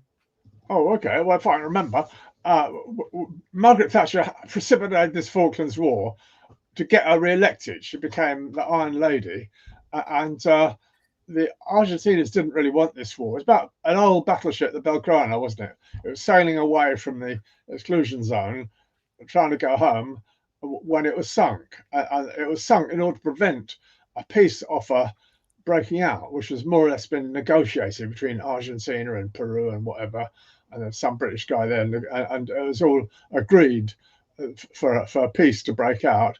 But if Brits had to go home back home from the Falkland Islands without a war, she wouldn't have got re-elected. So she had to stop that. And we set up a Belgrano inquiry, a Belgrano Action Group, 4 of us. We got some top experts like Tam Dalyell, Paul Rogers, Clive Ponting, who testified, and I think it. I mean, it all got sort of covered up in the end, but I think what we did there was very worthwhile. It's important to realise, as Tony Benn used to say, in the case of a war, the first casualty is the truth, and you get horrible war propaganda, and in a way, the worst thing was the way the Labour Party always claims to be anti-war, but when the Falklands War got going, Foot totally supported Thatcher. So the Labour Party betrayed or ignored its own very wise advisor, Tam Dalyell. Everything said about the conflict was correct, that they ignored him and overrode him, and just supported Thatcher, and the sense of loyalty. Oh, the British neighbours have gone out there. You will support our boys, won't you? Well, you shouldn't actually. You shouldn't. And more of those military died from suicide because afterwards than they did in the war. I think they were very agonised because they couldn't ever picture the Argentinians as being the enemy, right. Having to shoot and kill people at close range for no very good reason. Partly because of the national flag. I think it was a disgrace the way the Labour Party did totally support the government then, and so I think what we did then was very worthwhile, trying to exposing the narrative. And I think you've done that throughout, haven't you? You've done your very best to try and expose narratives as much as you can. I also noted that you have a badge of honour that Hope Not Hate have a problem with you. And Hope Not Hate is just, it feels to me like a government department, right? It feels like a government. Yeah. It feels like it's operating. Go on. Well, I co-manage a current affairs discussion group. It was called 9/11 Keep Talking. The old 9/11 Truth group broke up in 2010. Me and a friend, we said, well, let's keep it going, but with a wider remit, looking at current affairs. And we've done that about 15 years. And we used to keep getting chucked out of various halls we met in because Hope Not Hate would ring up. And they'd phone up the hall. Oh, do you realise who these people are? Oh, well, and get us cancelled. We finally got a place in Vauxhall where the owner of the cafe tells them to get stuffed if they ring up. And we're very grateful for that. These are people who can't bear informed discussion. They can't bear open debate. That's the one thing I can't endure. And they're there to stop it happening. I mean, that's right. We've seen it. Anti-Semitism, white, whatever. That's just the formula they use to stop discussion. And they become the victims. There was a Channel 4 documentary where they were portrayed as the victims. And it's, it becomes so irritating because they target people. You are a victim. Yeah. You were an early victim of cancel culture because you lost your gig at UCL in 2008 in response to all this. And this was one of the famous things that you became attacked for. They said that you were a Holocaust denier. Do you consider yourself a Holocaust denier, Nick? Well, I think there's a Holocaust going on now in Gaza. That is the Holocaust, right? And the alleged the chosen ones are doing it. I think we need to try and get historical accuracy. I could add that of all the open discussions we discuss in our group the last 15 years, we don't ever do World War II, and we can't because it's too censored. There's too much rage will boil up, and even our tolerant the owner, cafe owner, might get in trouble if we started doing that. And I think it's a shame. I think it's. I think I'm allowed to say I had a discussion with a bunch of Jews, 30 or 40 Jews, in Swiss College recently, and we were debating what had happened with the German labour camps in World War II. We're having an open debate about it with both sides. and everyone appreciated that debate. And that's what I feel. To be human, I think we must open ourselves to discussion without people saying, "Oh, that's terrible," "Oh, I'm so upset." Oh, Well, what they do is obviously they use our emotion against us. They outrage us with a lot of mis and disinformation, and they use that they use that outrage, obviously, oftentimes to clamp down on our freedoms. I mean, we are seeing that a lot now, which is going on, and they're talking about. Actually, I'd like your view on what's going on even today, because we have this situation where there is mass uncontrolled immigration. We have the Prime Minister and we have the Deputy Prime Minister talking about how there's essentially going to that we're like in a powder keg, and they are all talking about some sort of civil war kicking off. I feel we're being nudged, Nick. What do you think? Yeah, well, it's hard to say for me. In a way, that might shock people a lot. I favour immigration being allowed from any country bombed by this country. So, I agree. I agree. Yes. Oh, good. Yeah. Oh, yeah. No. Afghanis should be allowed in. Syrians allowed in. Iraqis allowed in. And if British people don't like it, they should get the message to stop bombing other countries. That's what we need to do, isn't it? We need to deal with the root problem. The root problem is that we are living in an industrial military complex where it's like, which is the next war? And so we need to be tackling the root problem instead of, being so. And we are concerned, and people do have a right to be concerned because they're seeing their country change the face of it. And that concerns people. And I think people know where I stand. You don't necessarily. I'm that person. I'd remove all borders, Nick, because I'm coming from a place where I think people should be able to go where they want to go. But we are seeing increasing problems in the UK. And I get that as well. And I think people need to be heard. But in terms of what is going on now, because you have an understanding of history, you understand how Margaret Thatcher was lying. What do you think about Keir Starmer as a Prime Minister and his position in the world? Try not to laugh too much. Well, he's the only Prime Minister we've ever had that was hated by everyone, right? Right. It's a unique thing. He's down at 50% of the electorate or British people who approve of him. I think it's the electorate, 15%, which is equal to Jeremy Corbyn's new party that hasn't even got a name yet, and I think it's astounding that he can take this country into war with Russia, and sign up contracts and so on, at that tiny percentage of people actually approving of him. I mean, what politicians don't tell you is that we spend far more on the military, I think, than any other country in Europe. And that is both in total amount or per capita, per taxpayer. If you look per British taxpayer, we're getting on for £2,000 a year. The British taxes are paying for the military. That's what 60 billion a year comes to. And are people being told this? And do they really, when they're struggling to pay their household bills, do they really agree to spend that amount on starting new wars? It's not defence of this country. The army doesn't defend this country. It starts new wars. And it wants to be able to send ships around the ocean, intimidate and threaten like some nightmare hangover of British imperialism, Right. And a lot of the work that you did into 7/7 as one perfect example is really about the state attacking us to further its own agendas. Tell us a little bit about that, because that also covers other false flag attacks that have taken place as well. But tell us a little bit about that, because some people struggle to get their head around the idea that the state would do such a thing, Nick. Yeah, well, like the film V for Vendetta, for example. The big question, would the state attack its own citizens? And that was made during 2005 and it had to be postponed due to release because what happened was a bit too similar to the 7/7 event, and it featured a tube train being loaded with explosives and to blow up. So I think the Empire does give you films that presage what it's going to do.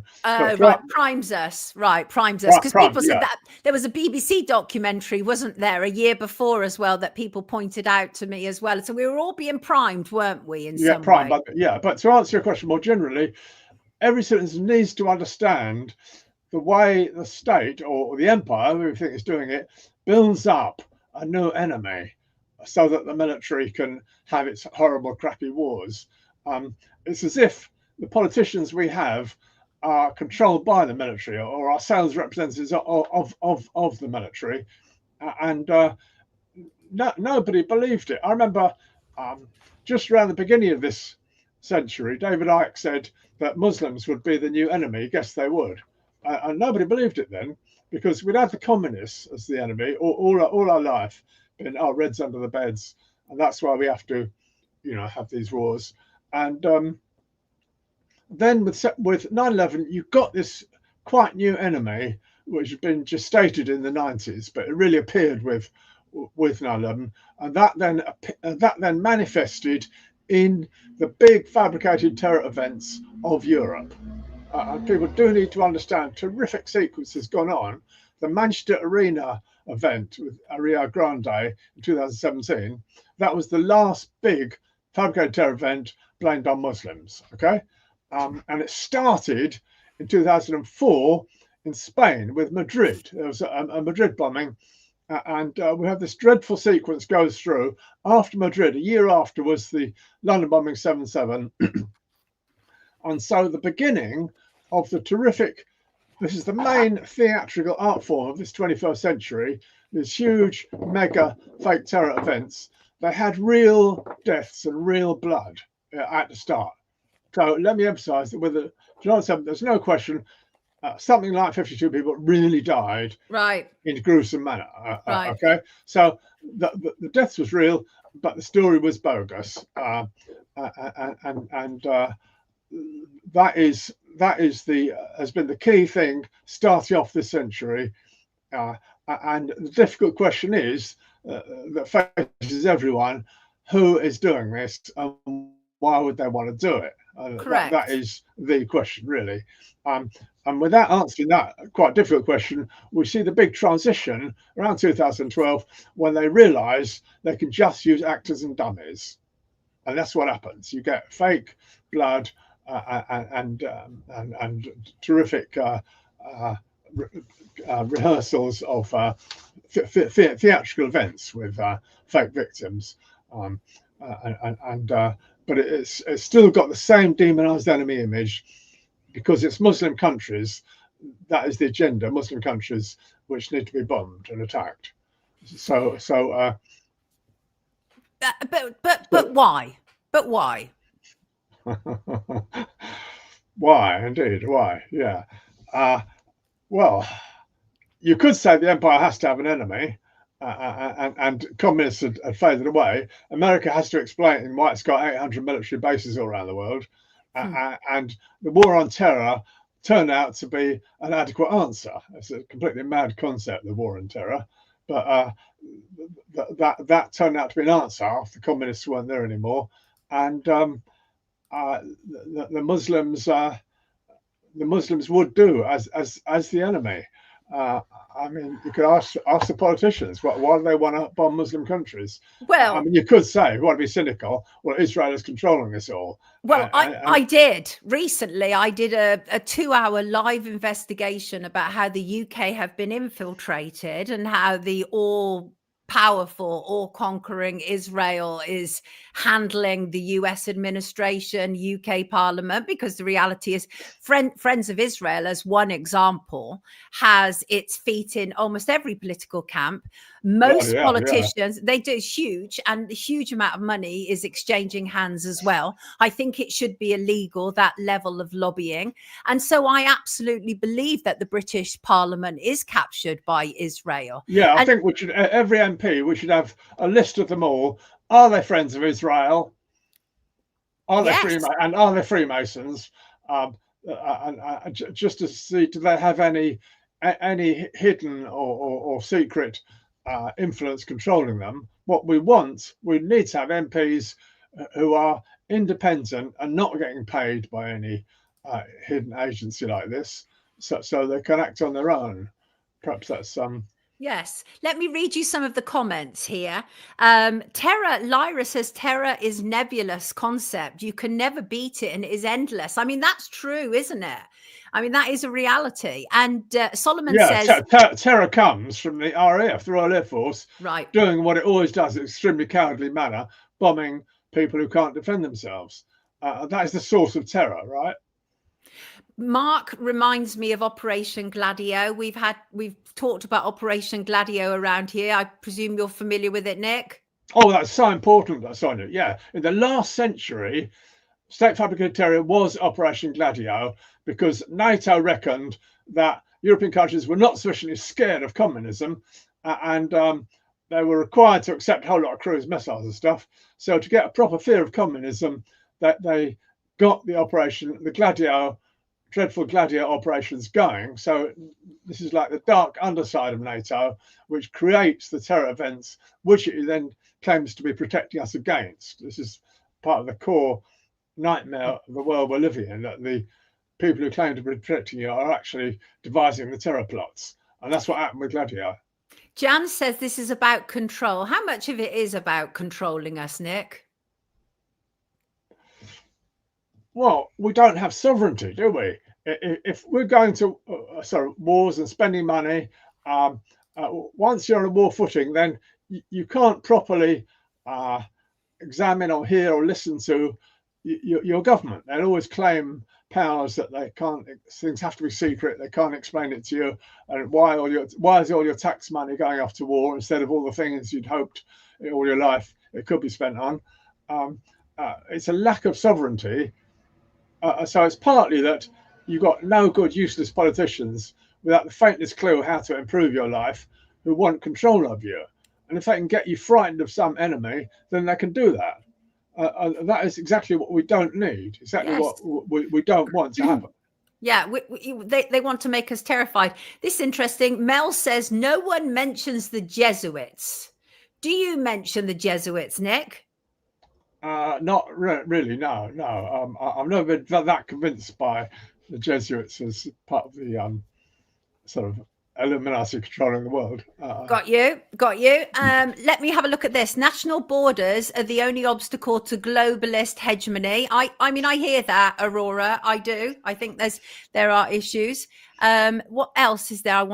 There was another one. War comes and freedom and truth leave at great speed. I mean, they say that, don't they? Obviously, the first casualty of war is the truth. I think you said that, or else Warren said that earlier. This, I think, is interesting. What do you think about this? Sue said, I've said on Twitter, every MP should be asked if they're a Freemason or a member of secret societies or a member of WEF. We're in the Christian versus Muslim period now. What do you think about this? That's a long statement. What do you think about Parliament? Yeah, I think that would be very good. For these essential items, people need to know about their MP before they vote for them. Yeah, certainly. Right.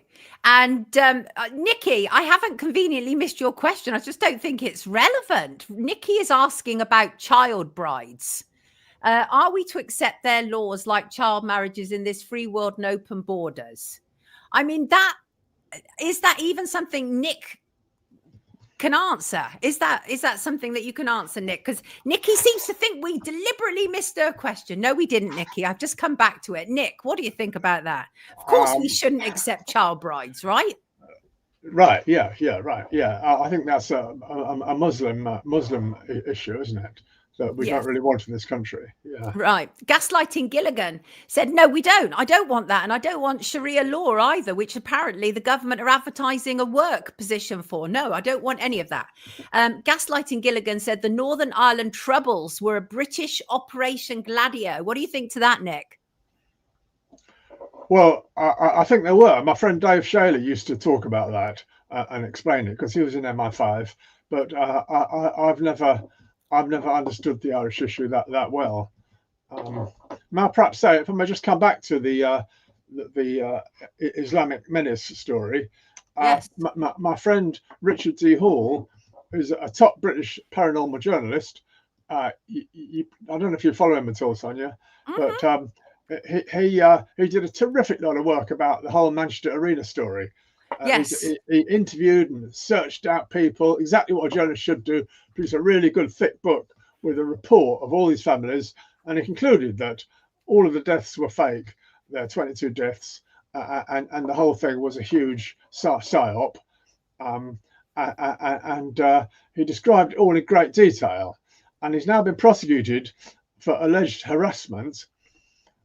This is a person, Martin Hibbert, who we never even tried to contact, right? I mean, I followed that case. I know exactly what you're talking about. You're right. He was. And do you feel that that case was about silencing the rest of us from asking questions about official narratives? Oh, absolutely. It's a nail in the coffin of British journalism.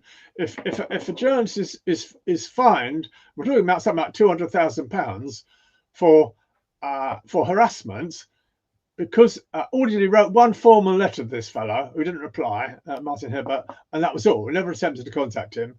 Oh, you're harassing me. It was a BBC operation. Mariana Spring targeted him. Yeah, targeted him. And they're now trying to take his home away from him, and some of them only succeed. But I think this is a key case of what can a British journalist afford to tell the truth, right? And what happens to them when they do that, Right. There's a lot of stuff going on at the moment, isn't there? Because people were comparing him to Alex Jones, and obviously Alex Jones, what had gone on in America with Alex Jones, and what was that school called? I've forgotten.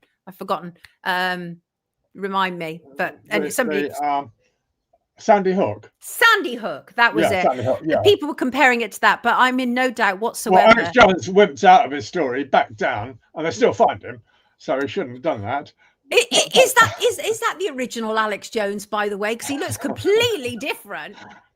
Different. I know he's lost a ton of weight and everything, but he still looks different. I do wonder how easy it is to replace people. Do you think Biden was replaced, by the way? Because there were so many. I do. Yeah, I think he was replaced. Yeah.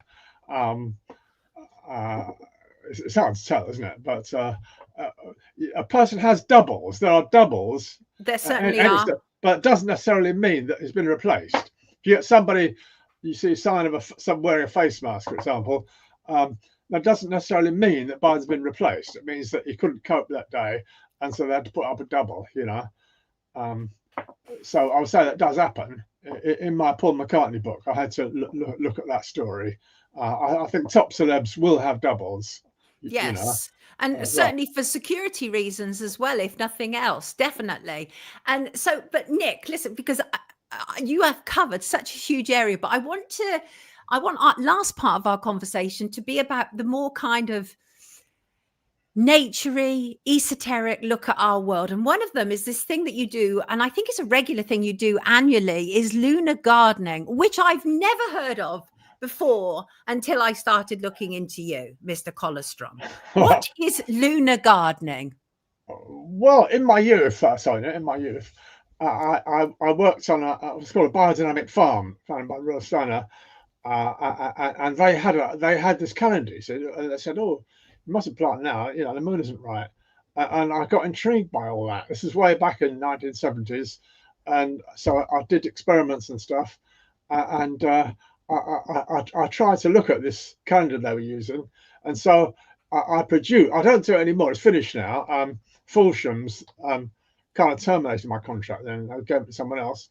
But I actually think it does work. Yeah, the biodynamic farms have got a calendar that does for organic farming. It does make sense. So I think it's a wonderful area that we do live in a world where there are cycles of the sun and moon that all living things respond to.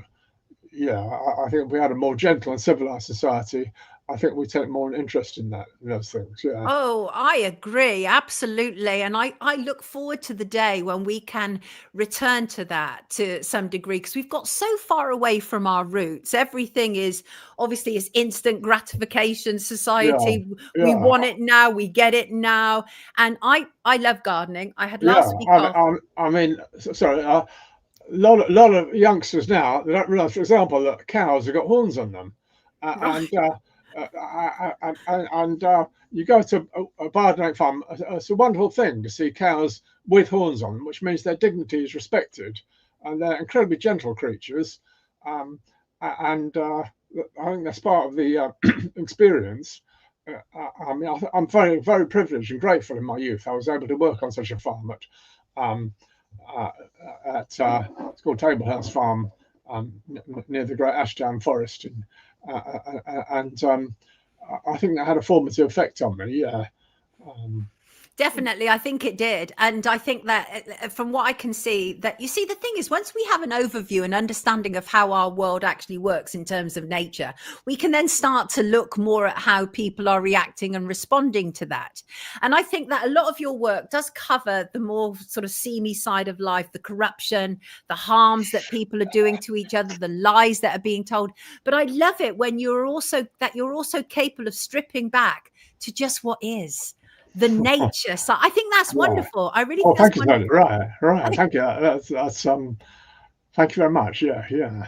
No problem. So look, Nick, before you leave us, and we will be bringing you back to start drilling down individually on those topics. But before you leave us today, what's currently of interest to you? What are you working on now? You strike me as someone who never stops researching.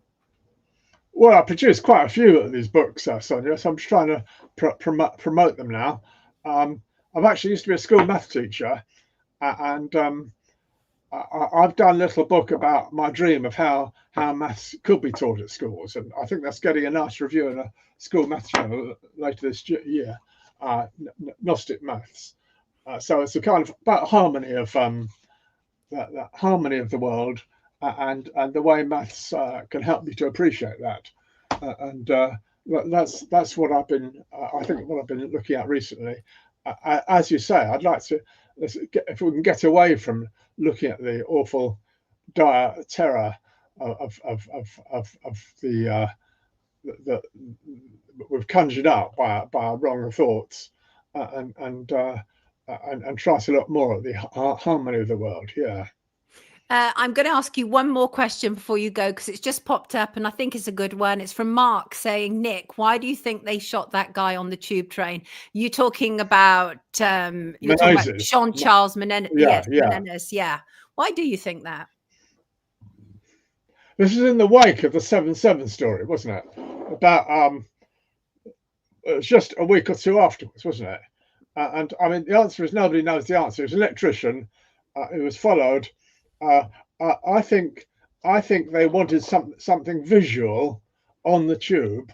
That they'd got the story of these four young lads from Leeds with the 7/7 story, and the trouble was they weren't actually on the trains at all. Okay, they never got on those tube trains, so the government was trying to weave a story of four young lads blowing up tube trains on a bus, and they hadn't got any pictures of them there, and Menezes was on a tube train. I mean, he wasn't doing anything, but they shot him dead. So it was a terrifying, ritualized death of a totally innocent man. And it was partly because they just wanted some visual image of an alleged terrorist being caught on the tube. That makes a lot of sense. But it makes a lot of sense on a gut level. You know, when your solar plexus just goes, I think I can accept that. And that's what's just happened. So thank you. And I'm going to read this. Ange said he was murdered to enforce their lies of 7/7, which is really basically what you just said, isn't it, Nick? Yeah, right. Yeah. Nick, it's been an absolute pleasure having you with us this morning. I've kept you a little bit longer than I said I would, but please do come back and let's start drilling down on those individual topics. Yeah, look forward to that, Sonia. Great. Can I just say, I remember you from years ago, the David Icke thing with the People's Voice. The People's Voice, yeah. And I remember David Icke saying, well, Sonia, will you come and help us fundraise to raise a bit more dosh?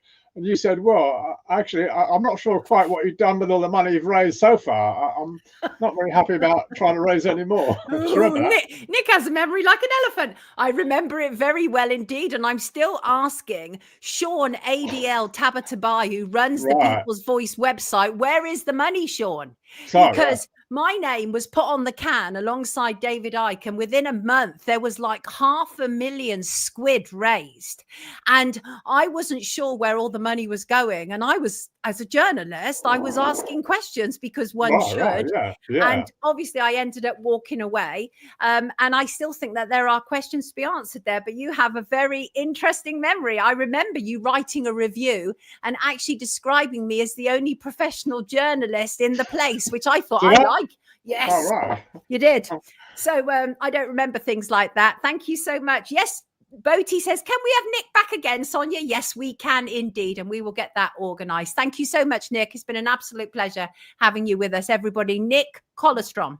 And we'll put a link in the description if I haven't already to Nick's work, and you can search it and you can buy it and you can share and all of that. Markson says, cheers, Nick. Everybody, Nick Colstrom. Lovely to have you with us. You're a doctor, aren't you? I should be calling you Dr. Nick, shouldn't I?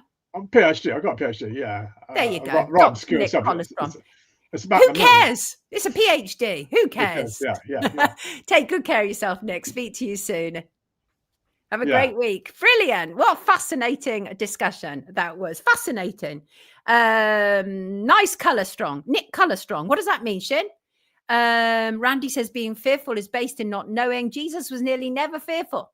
And Jesus was always moving, not like Buddha, sitting down and getting fat, fed by others. I see. Know your enemy, says Busby. All governance is your enemy. Indeed. Fox said his books are great, fascinating, and very readable. And Nick, there's a guy from Birmingham named Nathan Oakley. Wait, what does that mean? Have I missed something? Great guess, says the Blue Nomad. Right. How are we all doing today? How are we all doing? There was a story I missed earlier that I wanted to go back on. I don't want to miss it. Before I proceed, because I think I might have temporarily found a solution to a question that I was asking before, which I'll talk about shortly. But the whole Epstein thing hasn't gone away. Obviously, one of the last things that I did before I had my break was a look into Epstein. I was joined by a journalist who has looked extensively into the whole issue of Epstein. It's available on my YouTube channel and actually on my Rumble channel and Spotify and X, indeed. And I will put the link again in the description. But the whole MAGA thing is quite seriously, quite significantly falling apart. And it's because Trump has dared to abuse his base. He's dared to abuse his base. He's, the whole thing about the Epstein files and how there was nothing to see.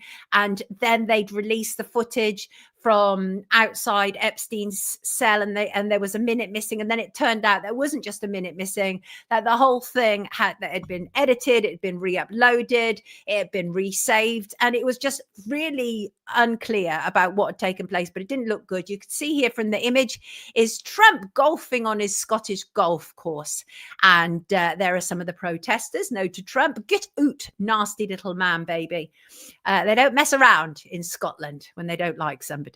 But the whole thing is very interesting. Trump is not only visiting the UK to play golf, by the way, he also has trade talks, which we talked about earlier, with EU chief Ursula von der Leyen, as well as Prime Minister Keir Starmer. When he touched down in Glasgow I think it was on Friday evening, one of the things that Trump said was he said to Europe, get your act together about illegal immigration. He branded it a horrible invasion that is killing Europe. And on Saturday, hundreds of protesters gathered in Edinburgh and Aberdeen to voice their opposition to his visit to Scotland. Demonstrators waved anti-Trump slogans, objecting to his 5-day trip to the country. Others brought free Gaza signs, Palestinian flags, and more besides.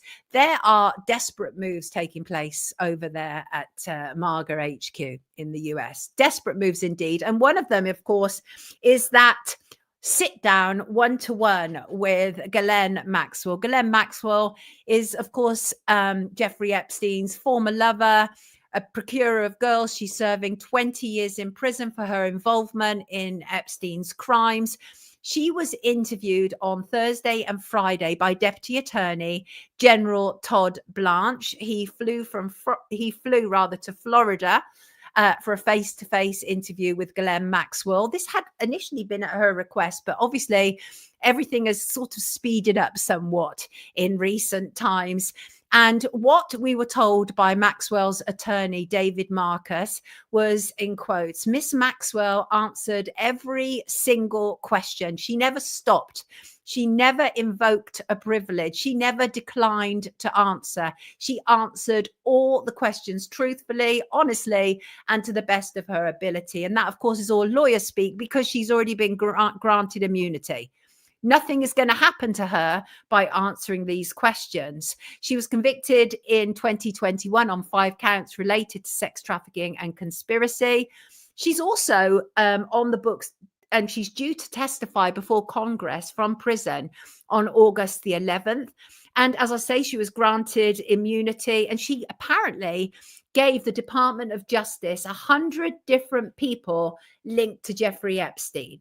And then there was that whole issue that arose when Trump was leaving America to come to Scotland at the end of the week. And one of the reporters talked to him about pardoning Maxwell. And he said, first of all, about the conversation that was taking place with her and the Attorney General Deputy. He said, I don't know anything about the conversation. I don't believe that. I absolutely don't believe that. And he said he didn't know anything about the conversation between Blanche and Maxwell because I haven't really been following it. Oh, come on, get a grip. He posts almost constantly on Truth Social about how we are supposed to forget about Epstein. There's that whole thing come up now about how he is in the files. Of course he'd be in the files, if for no other reason than he was a mate of Epstein's for a very long time. And surely he should want to make that as transparent as possible, because one of the things that he said, and also he was asked about pardons. He said, this is no time. He said, he said that he hadn't considered pardoning her, but it was within his power if he chose to. But then the White House also jumped on that, saying that that the president is not planning to do that. That isn't what's happened. Trump had said, I'm allowed to do it, but it's something I haven't thought about. And then the White House said he's not planning to do that. We shall see. Because remember that Epstein was given a sweetheart deal previously. It would not surprise me if she's given some kind of deal. I wonder if she mentioned Trump. The other interesting thing that happened, and I don't think we should ignore it, is that frequently when this comes up, the issue to do with Epstein and Trump immediately goes to Bill Clinton, right? He immediately goes to Bill Clinton, and he talked about how Trump said, I've never been to Epstein's Island, but Bill Clinton has. Why aren't we looking at him? Why aren't we looking at the money men, the Wall Street men? This is the direction that Trump wants people to look at, and it's interesting. There is, of course, at the moment, a lobby pressure group which is seeking to get Ghislaine Maxwell pardoned. And of course, given the fact that previously, the American Department of Justice had said, there's no case to answer. We've nothing to see here, Gov, kind of thing. Well, it left people saying, well, that she's actually got a really good case now to seek a pardon, because what is she even in for in the first place? Shug, we cannot ignore this, right? That they were so close to royalty, they were allowed to use royal lodges. Those types are outside the law. We've seen it with Andrew, the way the Metropolitan Police did not want to investigate him regarding Virginia Giuffre. They are above the law. There is more than a two-tier society in the UK, and certainly around the world as well. But there are these pressure groups that are very keen on getting Ghislaine Maxwell pardoned. Some of them are linked to Prince Andrew. One of them is, for example, Victoria Harvey. And she's somebody who's regularly appeared on TV talking about how the image of Virginia Giuffre and Andrew with Ghislaine stood in the background is a fake, and that they have proof of all of this. And they are desperate to get Ghislaine Maxwell pardoned. And they're all linked to Prince Andrew, of course. I think Victoria Harvey at one stage was one of Andrew's partners. I use the word loosely. It was probably at the time when he couldn't sweat. Anyway, so we shall see. As I say, Trump has repeatedly said, I've never visited Epstein's Island. But the big thing for him at the moment that he's having to deal with is the whole issue of the 50th birthday message to Epstein, which he's suing now the Wall Street Journal about, because the Wall Street Journal, they published that Trump had sent a 50th birthday message to Epstein, that it was lewd and it was about the secretive nature of their relationship. And Trump denied writing the card, and he's now sued the Wall Street Journal. And when he was asked about it, again, when he was leaving for his trip to Scotland, he said, somebody could have written a letter and used my name. And the Journal said that it reviewed a typewritten letter bearing Trump's signature, framed by the seemingly handwritten outline of a naked woman. And apparently Ghislaine Maxwell had included that in a 2003 birthday album. But again, Trump has denied writing the letter or drawing the picture, calling it false, malicious, and defamatory. So we shall see. Ghislaine Dark Eyes. And yes, I think there. Can anyone see me? I can see you. Yango Lisa, I can see you. Yes, I can. And Trump is also very keen to point out to everybody that he had a big falling out with Epstein. And that was years before Epstein died. So I'm sure we're going to get more of that soon, no doubt. Right. What did I want to talk about? Yes. So I said before I broke up, I was talking about how I received so many messages, emails about terrible injustices that are happening for people. And you wonderful, glorious people, as per, came up with ideas of how we could tackle it. And thank you to Eleanor, and thank you to Rebecca, and thank you to Jenny, thank you to Paul, thank you to Simpson. All of you, just you came up with great ideas, and I'm considering them, and I appreciate it very, very much. But for now, I want to develop it into this thing called Your Shout. Now, as one example, things are happening obviously all around the world. It's not just for the UK. Things are happening all around the world to people. And some people need to be heard. They need to be heard. And one example of that, I'm going to use this lady as a perfect example, although I want to draw on a couple of other reader emails because I think they're important. But I want to start dedicating the sort of back end of the show to you, our viewers. I think that is one way to do this. And so I want to reflect very briefly on a couple of weeks ago when the little 12-year-old girl, she rocked up at her school culture day in a Union Jack dress like the Spice Girls. And I know that it's old now in some respects, but it isn't, because the point still stands. First of all, I know that there are issues around it, by the way, in terms of her stepfather and the family saying the little girl shouldn't have been given that sort of media attention and all of that. But the central nub of the story, I think, is important. And Julianne Steele wrote to us, and here she is. She sent a picture, and doesn't she look gorgeous in her Union Jack dress? Yes, she does. And she said, "Dear Sonia, I feel compelled to write in and hope you will bring the story to wake up." And she said she called it a preposterous situation with Courtney, the 12-year-old girl who was put in isolation. Julianne said, "This is insanely wrong. I'm a 55-year-old lady who wore this dress to a party as Ginger Spice. I'm ginger, as you can see, and I would like to support this story and call out how I will not be changing or considering what I can and cannot wear in the name of my heritage." And it's a fair point.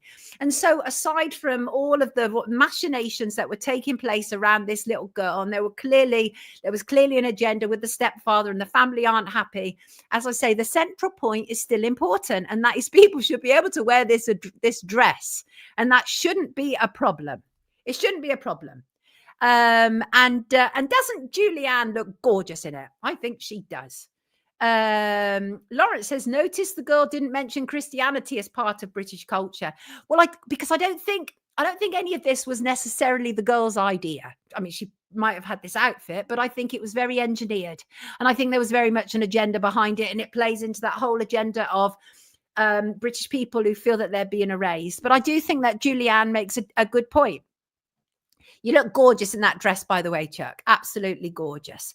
Right. And I want to refer to something that David Gray has written in and said. Good morning to you, Dave. Said, "Dear Sonia, I received this link in the week and it's really annoyed me on several fronts. Firstly, the gaslighting over the climate hoax. And secondly, because of the ever creeping tyranny that continues to threaten our freedoms. It's nobody else's business when and where someone travels."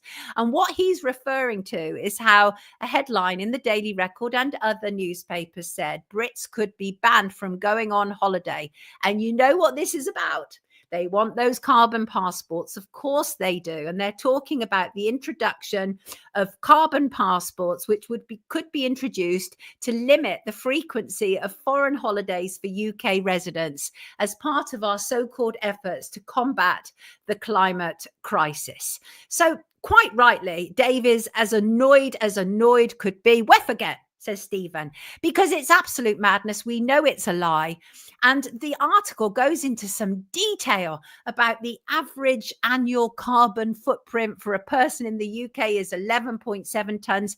They never tackle all these private planes that the so-called elite, the parasites, I like to call them, are using on a constant basis. When you're like in cattle class, right, and you're just on shuttle or whatever, there is no comparison when you've got whatever 200 people on a plane. There is no comparison to 3 or 4 people on a plane. There isn't. And we need to look at that more.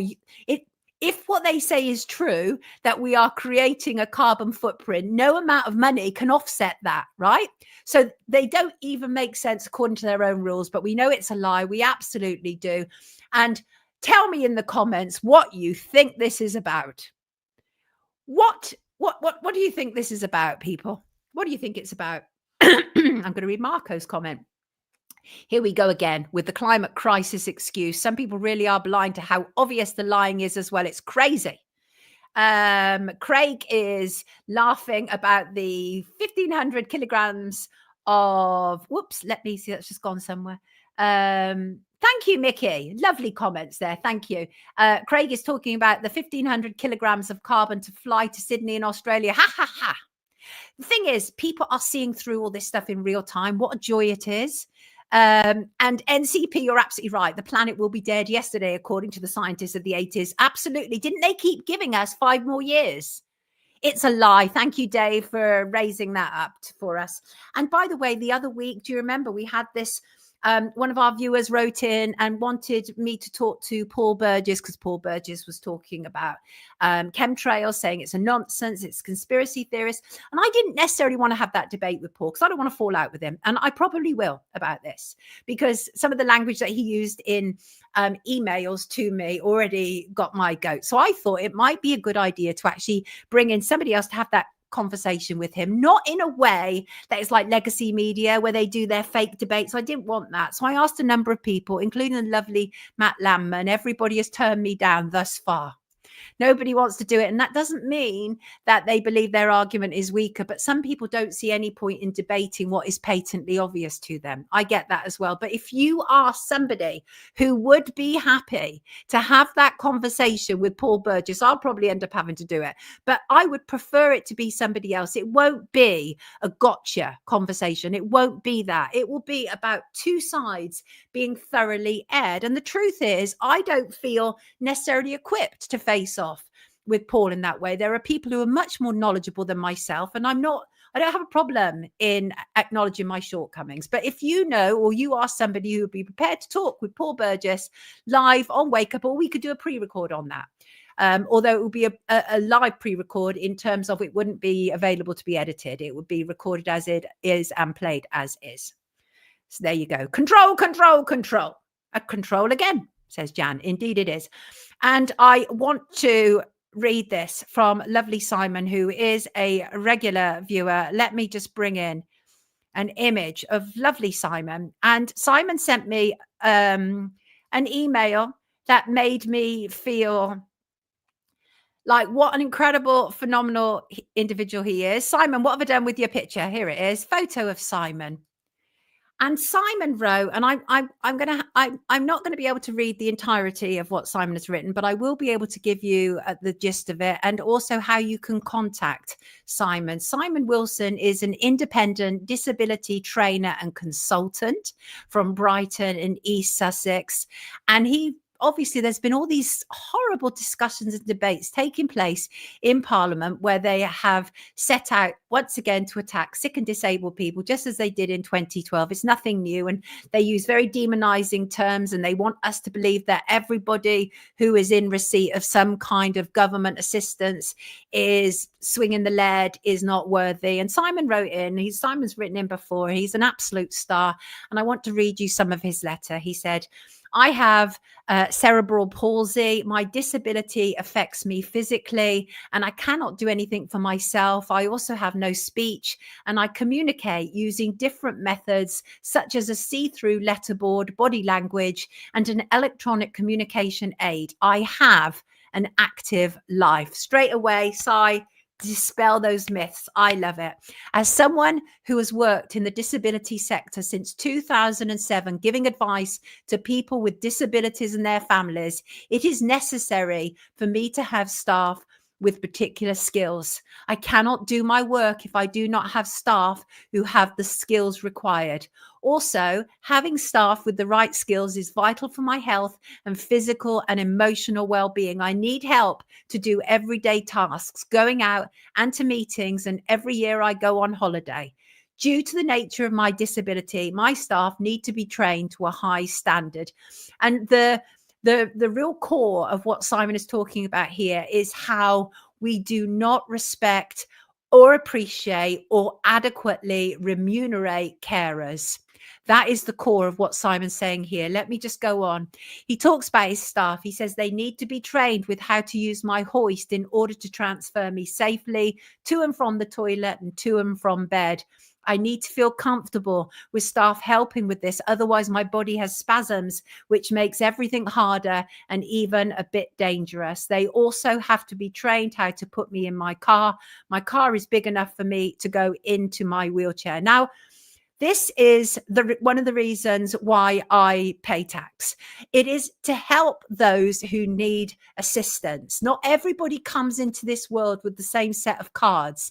And those of us who are fully able should do so. That's my position. I don't want to fund wars. I don't want to fund dodgy diversity schemes. I don't want to do any of that. I want to help people like Simon to live as full a life as possible. And what Simon then goes on to talk about, and I think this is important, in 2008, the pay for his carers was £9.50 per hour. What is that? Though £9.50 per hour. I've been a carer. It's a hard job, but that was 2008. And he said, and this reflected on how skilled the work was. 17 years later, my staff get £12.50 per hour, a £3 per hour more. To put it in context, in 2008, the minimum wage was £6, and in 2025, the minimum wage is £12.21 per hour. This means my staff do the same job for far less money in relative terms, as the cost of living has gone up way more. I am 46 years old, and my disability is very slowly getting worse. The pay needs to reflect that. For example, there are nights where I need to get up several times. At the moment, my staff are not getting paid more. And he talks about how staff are considering leaving because the government, both Labour and the previous one, the Conservatives, will not fund social care properly. He said, as someone who analyses central and local government spending and outcomes, they have wasted billions of pounds. Recent examples being C-19 and the Ukraine. Britain should have plenty of money to spend. So how come care assistants are paid so poorly for doing such an important job supporting and caring for people with disabilities? This is unacceptable. It certainly is, my good man. And Simon says, if you feel you have anything to offer to that conversation or can assist in any way or can support him, starting some sort of action, then please contact him. I will put all his details in the description at the end of this show. What an amazing human being you are, right? Right, Mels, I think there's some truth in that. I don't think the overseas carers that are employed by private care homes are necessarily up to date with training to this extent. Yes, Shug, it is absolutely disgusting when you see how much actors, sports people, politicians, councillors earn, all give nothing to society. In fact, they just take. Fun Times Forever said he is amazing. He is an amazing individual. Well done, Simon, said DP. Yes, absolutely. It is absolutely a joke. I think £12 is nothing to give a carer. It's a huge and important and vital job. And Simon is contributing to society. Right. That's that little bit. Again, thank you for your suggestions about merchandise. I've had some complaints that the shipping charges of the merchandise store that we set up are too expensive, and I agree. We're going to be moving that back to the UK, so bear with me. But some great ideas from you of what type of merchandise you would like to buy, and that's absolutely wonderful. And just to say, a number of very concerned emails, including from lovely Sarah. Lovely Sarah said, I know you hate reading word salad, so I won't ramble on. I hope you're okay health-wise. I don't believe you are sick, or at least I hope not. Chances are you have been got at. You've covered some very juicy, well-researched topics lately. Sarah, don't worry. I'm absolutely fine. If I'd been got at, you'd be the first to know about it. I'm that person, right? I'm literally that person that if somebody threatens me, you're going to know about it. So don't worry. I just needed a break, which brings me to the next part, really. And that is the importance of resting, stopping, and pausing. And I think really what happened to me last week is I reached a point where I just needed to down tools for a moment. Over the last 5 years, I've been living life at a hectic pace. I've had work, obviously. I've had litigation, which continues. And since May 2024, I've pretty much worked nonstop on Wake Up. And I am proud of what we have achieved so far. We've gone from being nothing to being a thing with all these wonderful people who show up on the live or in comments or on other platforms. And people who miss Wake Up when it's not there, that really touches my heart. It really does. And I thank you so much for it. But I also realize that I have to accept my own limitations. And one of them is I have workaholic tendencies. Always been the same way. And I took some time to smell the roses, as they say, over the last week. And I realized I found some brilliant videos. And one of them was titled, Rushing is not a flex, it's a trauma response. And I thought about that. And I thought about how some of my actions are designed not to allow bad things to happen. If I can get there first, if I can, sort of roughly guess what is going to take place, then I can protect myself and others from it as well. And that it comes from a tricky childhood, one that I'm very proud of because it makes us who we are, right? But I realized that I needed to step back without parameters and do a health check, right? A me MOT, as it were.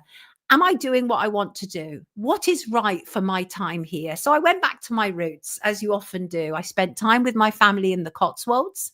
I went to the theatre with my daughter, and that was wonderful. And I bought a Wake Up SUV. You heard me right, because I want to take Wake Up on the road. I told myself I wanted a terrain vehicle for the next stage of my journey, quite physically. And by the good blessings of the universe and an extremely generous Wake Up viewer, I got one, the perfect one. And I'm going to have Wake Up because there's a wheel and a wheel covering at the back of it. And I'm going to have Wake Up on that. So it'll be a fantastic traveling advertising awning. And that made me feel good because I need to keep moving. I'm a fire sign by nature, but I am somebody who needs to keep moving. I'm not good staying in one spot. That's why I'm not always good studio bound. But we've got some good equipment now for mics for outdoors that will improve that as well. So I want to get out and about more. I may well do a Wake Up from the seaside before summer's over, but also what's happening in your area? I can get to you. I can bring the Wake Up truck to you. Let me know about it. And if it's something that I feel will appeal to our viewers all across the world, then I will be there. So let me know. Feel free to let me know at soniapoulton@sky.com. And I think also, very crucially, I had a 4/5 day digital detox. Now that was stunning. With social media, there are so many voices coming at you all at once, telling you what they want you to do. But stepping back completely enabled me to listen to my own voice. And we do need to hear our own voice. We live in a very fast-paced, fast-moving world where opinions are being constantly shaped from outside of us. But what about what matters to me? What counts to me? And I realized that I'm absolutely on the road that I needed to be, which I thought I was anyway, but sometimes you need a moment to gauge whether you really are. Because I was feeling a sense of disconnect, like I was like a bit on automatic. And I wondered whether my task of overcoming worldly evils was just too great. And actually, after the week away, I'm like, heck no. Absolutely not. I've learned it's really important to be patient with myself, to trust the process more. These are things that I've learned. And I ended with a sense of gratitude of everything that we've achieved in this first year and a half of Wake Up. A sense of gratitude to the people who support what I do around here, about just the very circle of life, how life is constantly evolving and changing. And I've vowed that I'm going to be less of a workaholic. That's one of the things that I've learned. And so what I'm also going to do is I decided that I would take that week, and I'm going to take another week from I think it's August the 9th to August the 17th, which actually covers my birthday week. So that's perfect. And I learned that in that time that I'm exactly where I'm supposed to be. And all I need to do is slow down a little bit. It's okay. And that also includes in my speech. It's okay to work at a slightly slower pace sometimes. I'm already fast at what I do. Edinburgh Festival is this week. Absolutely it is. What's a Max and Paddy? I don't know what that... Oh, I know what you're talking about. That was fun, wasn't it? On the secret cults that are in the UK, Marco. Well, I mean, that's interesting you say that, because one of the investigations I've got mapped out is the secret bodies that are influencing the UK from inside the UK, because we've already done an infiltration of the UK, and now I'm looking at the secret bodies. But this Friday is going to be the one that I promised before I took the break. And I just needed a break. That's what I needed, a break. But the thing is, when you need a break that much, your body starts to give off signs, right? I'm that kind of person where I'll probably need to fall over first before I stop, but not anymore. I'm not doing that anymore. Thank you, Marcuson. I appreciate that. It's free of charge to park a van by the harbour, says Randy. Isn't that like in Oslo or Norway somewhere? Yes, M&J, get out a bit, grounding, hug a tree, enjoy nature, raise your vibrations, all of those things, because we're surrounded by such darkness, aren't we? That sometimes it's difficult to see that there is such beauty out there, such Leo energy, Aurora. I am it through and through. I really did deserve it. And I feel refreshed and ready to go at it all again. So we'll have a couple of weeks, and then I will take a break for a week. And I will start to do that more often, because I actually think I'm going to be of better use to you around here. And I don't ever want to be depleted like I was before again, because it starts to impact my body, and stress is not good for one's body. And it isn't. Oh, Shin's taught, and people can travel with me half price and sometimes even free. Got you, Shin. Right. A couple of things I want to do before I go, and that is read a comment, but also put up our credits, because the credits are important, because these are people on Patreon and the producers of this show, people who contribute to make this happen. Thank you, of course, as ever, anybody who contributes on Buy Me a Coffee, on the Super Chat around here. You are all deeply, deeply appreciated, and I appreciate you plenty. And I just want to make sure that I can put this up here. Here it is. Let's have that ready to roll. And there you go. Thank you to my patrons. It's time to wake up with Sonia Poulton. It is indeed. And I just want to finish on this. And that is, sometimes giving yourself a break is the very thing you need. Don't forget to do it. I will see you Friday as per.